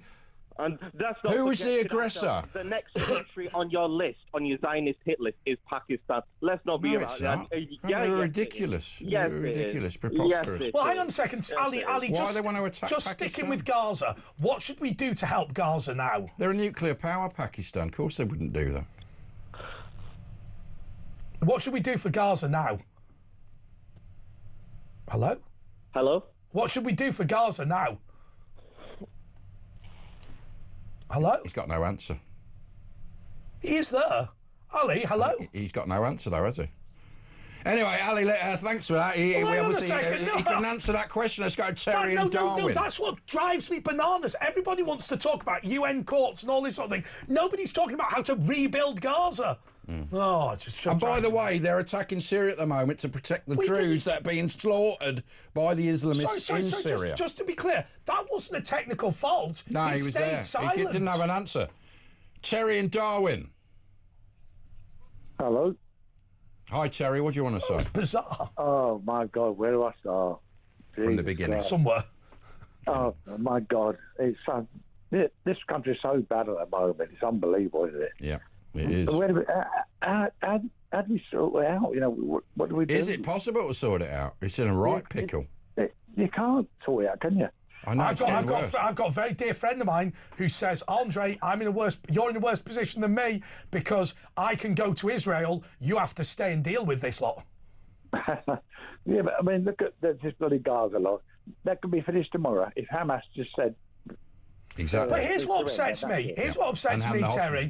Terry, if we were to rebuild Gaza in a sensible way, with not a Hamas government, but with a new government from a foreign power, I've suggested Jordan, because remember, there is a two-state solution. Palestine was split between Jordan and Israel, but okay, fine. But all we ever get is criminal court, Zionist pigs, all this. We never get, let's try and make... What will happen is, we will pay to rebuild Gaza, they will make their weapons secretly, they'll attack Israel again and we'll do the whole thing over again. And the biggest number of victims are ordinary Palestinian people. Correct. But if the Hamas people want to protect their children, give up. They don't want to protect. They want them to be killed, and then they can go to the media and go, "Look what Israel have done." Correct. People have got to get this in their mind. They kill their own citizens themselves. They shoot them, and then they say IDF has done it. There's no interest in actually making Gaza a success. There's no interest. Yeah, but apart from that, look at the state of our country. Yeah, it's terrible. Yeah. What a mess we are in. Yeah. I mean, that statistic, we're still earning what we did in 2008, and since then inflation has been 35%. You're 35% poorer than you were, and I think you can feel it. You can feel it. Look at the food, fuel. I'm a grandfather, right? And I would rather I'll go to prison for my grandkids. Yeah. If I have to go on the streets and fight, I'll go on the streets and fight for my kids. My grandkids. But it's like the frog in the boiling water. Apparently, that's what's happening is slowly but surely. It's never one thing. It's a death of 1,000 cuts. It's like what they did with the EU. When every time Nigel Farage suggested what the EU were up to, we were told we were crazy conspiracy theorists, and then he said it about the boats, didn't he? All the boats coming in, and everyone was going, "Oh, you're racist," and now it's the main news. Anyway, thanks, Terry. Now we're going to go. I think it's Cindy Lauper. She's on Zoom. Hi, Cindy. Hi, how are you guys? Can we see you? Let the dog see the rabbit. Oh, you look lovely. Yeah. Thank you. Nice to see you. Nice to see you. Yeah, I wanted to tell you guys, I wish Trump were your prime minister. Yes, because if he was, he would tell the Afghans, if you don't drop this lawsuit, you're going back. Well, he wouldn't have brought them in the first place. He wouldn't have brought them in the first place. Can you believe that the UK courts, No way. the UK courts prevented political discussion about this Afghan resettlement scheme until it was done, so we couldn't stop it. They destroyed democracy. Yeah, it's just you know what? It's just madness, and I hate to see this happening to your country. It's wrong. It's very sad. You're coming to visit, aren't you, in a few months? When are you coming to visit? What? When are you coming to visit? Oh, I'm planning to in November. Oh, you should have come in September when Trump is visiting the UK. Yeah, that would be nice. But you've sorted I wanted to say, what is the name of the lovely witch that calls in? Yasmin. Yasmin. God, I forgot there for a second. I want to blow Yasmin a kiss. I felt quite sorry for them last week with that debate about what constitutes a pervert. I felt quite sorry for both of them. All right. I want to ask her if she has any thoughts about my life. Oh, so should we do that? Can we do that tomorrow? Yasmin may well be listening or watching, but there's no way we'll have time to do it. So what we'll try and do is, do we have Yasmin's number? We can kind of work out. She'll probably ring it anyway. Okay, we're told Yasmin always phones in on Friday. So what we'll do is we'll make sure we put you together. Do me a favour, phone at 10 o'clock tomorrow, and then we'll have you and Yasmin, and we'll put you on together to do a reading, because Yasmin, the Teenage Witch, is a popular... She's not a teenager, but anyway. The middle-aged witch. Wait, 10 o'clock your time, right? Yes. Yeah, okay, 10 o'clock your time, we'll be in bed. I'll tell you what we could do. No, we can't do that. We haven't got time. We do have time. Can we do quickly another clip of James Whale and Nigel Farage? We can't do it because we haven't got the time to do it. Okay, well, thank you so much. Look, I just want to remind you, thank you so much, Cindy. I just want to remind you in the final minute of the show, because I've got the timings right, just about what you do. So let's all get our phones out so we can watch James Whale tomorrow. What we do is, if you've got a normal browser, you go www. They tell me off for saying that. YouTube.com. Yes, are you all following me along? Yes, YouTube. Or open the YouTube app. Or open the YouTube app. Search talkTV. Search talkTV.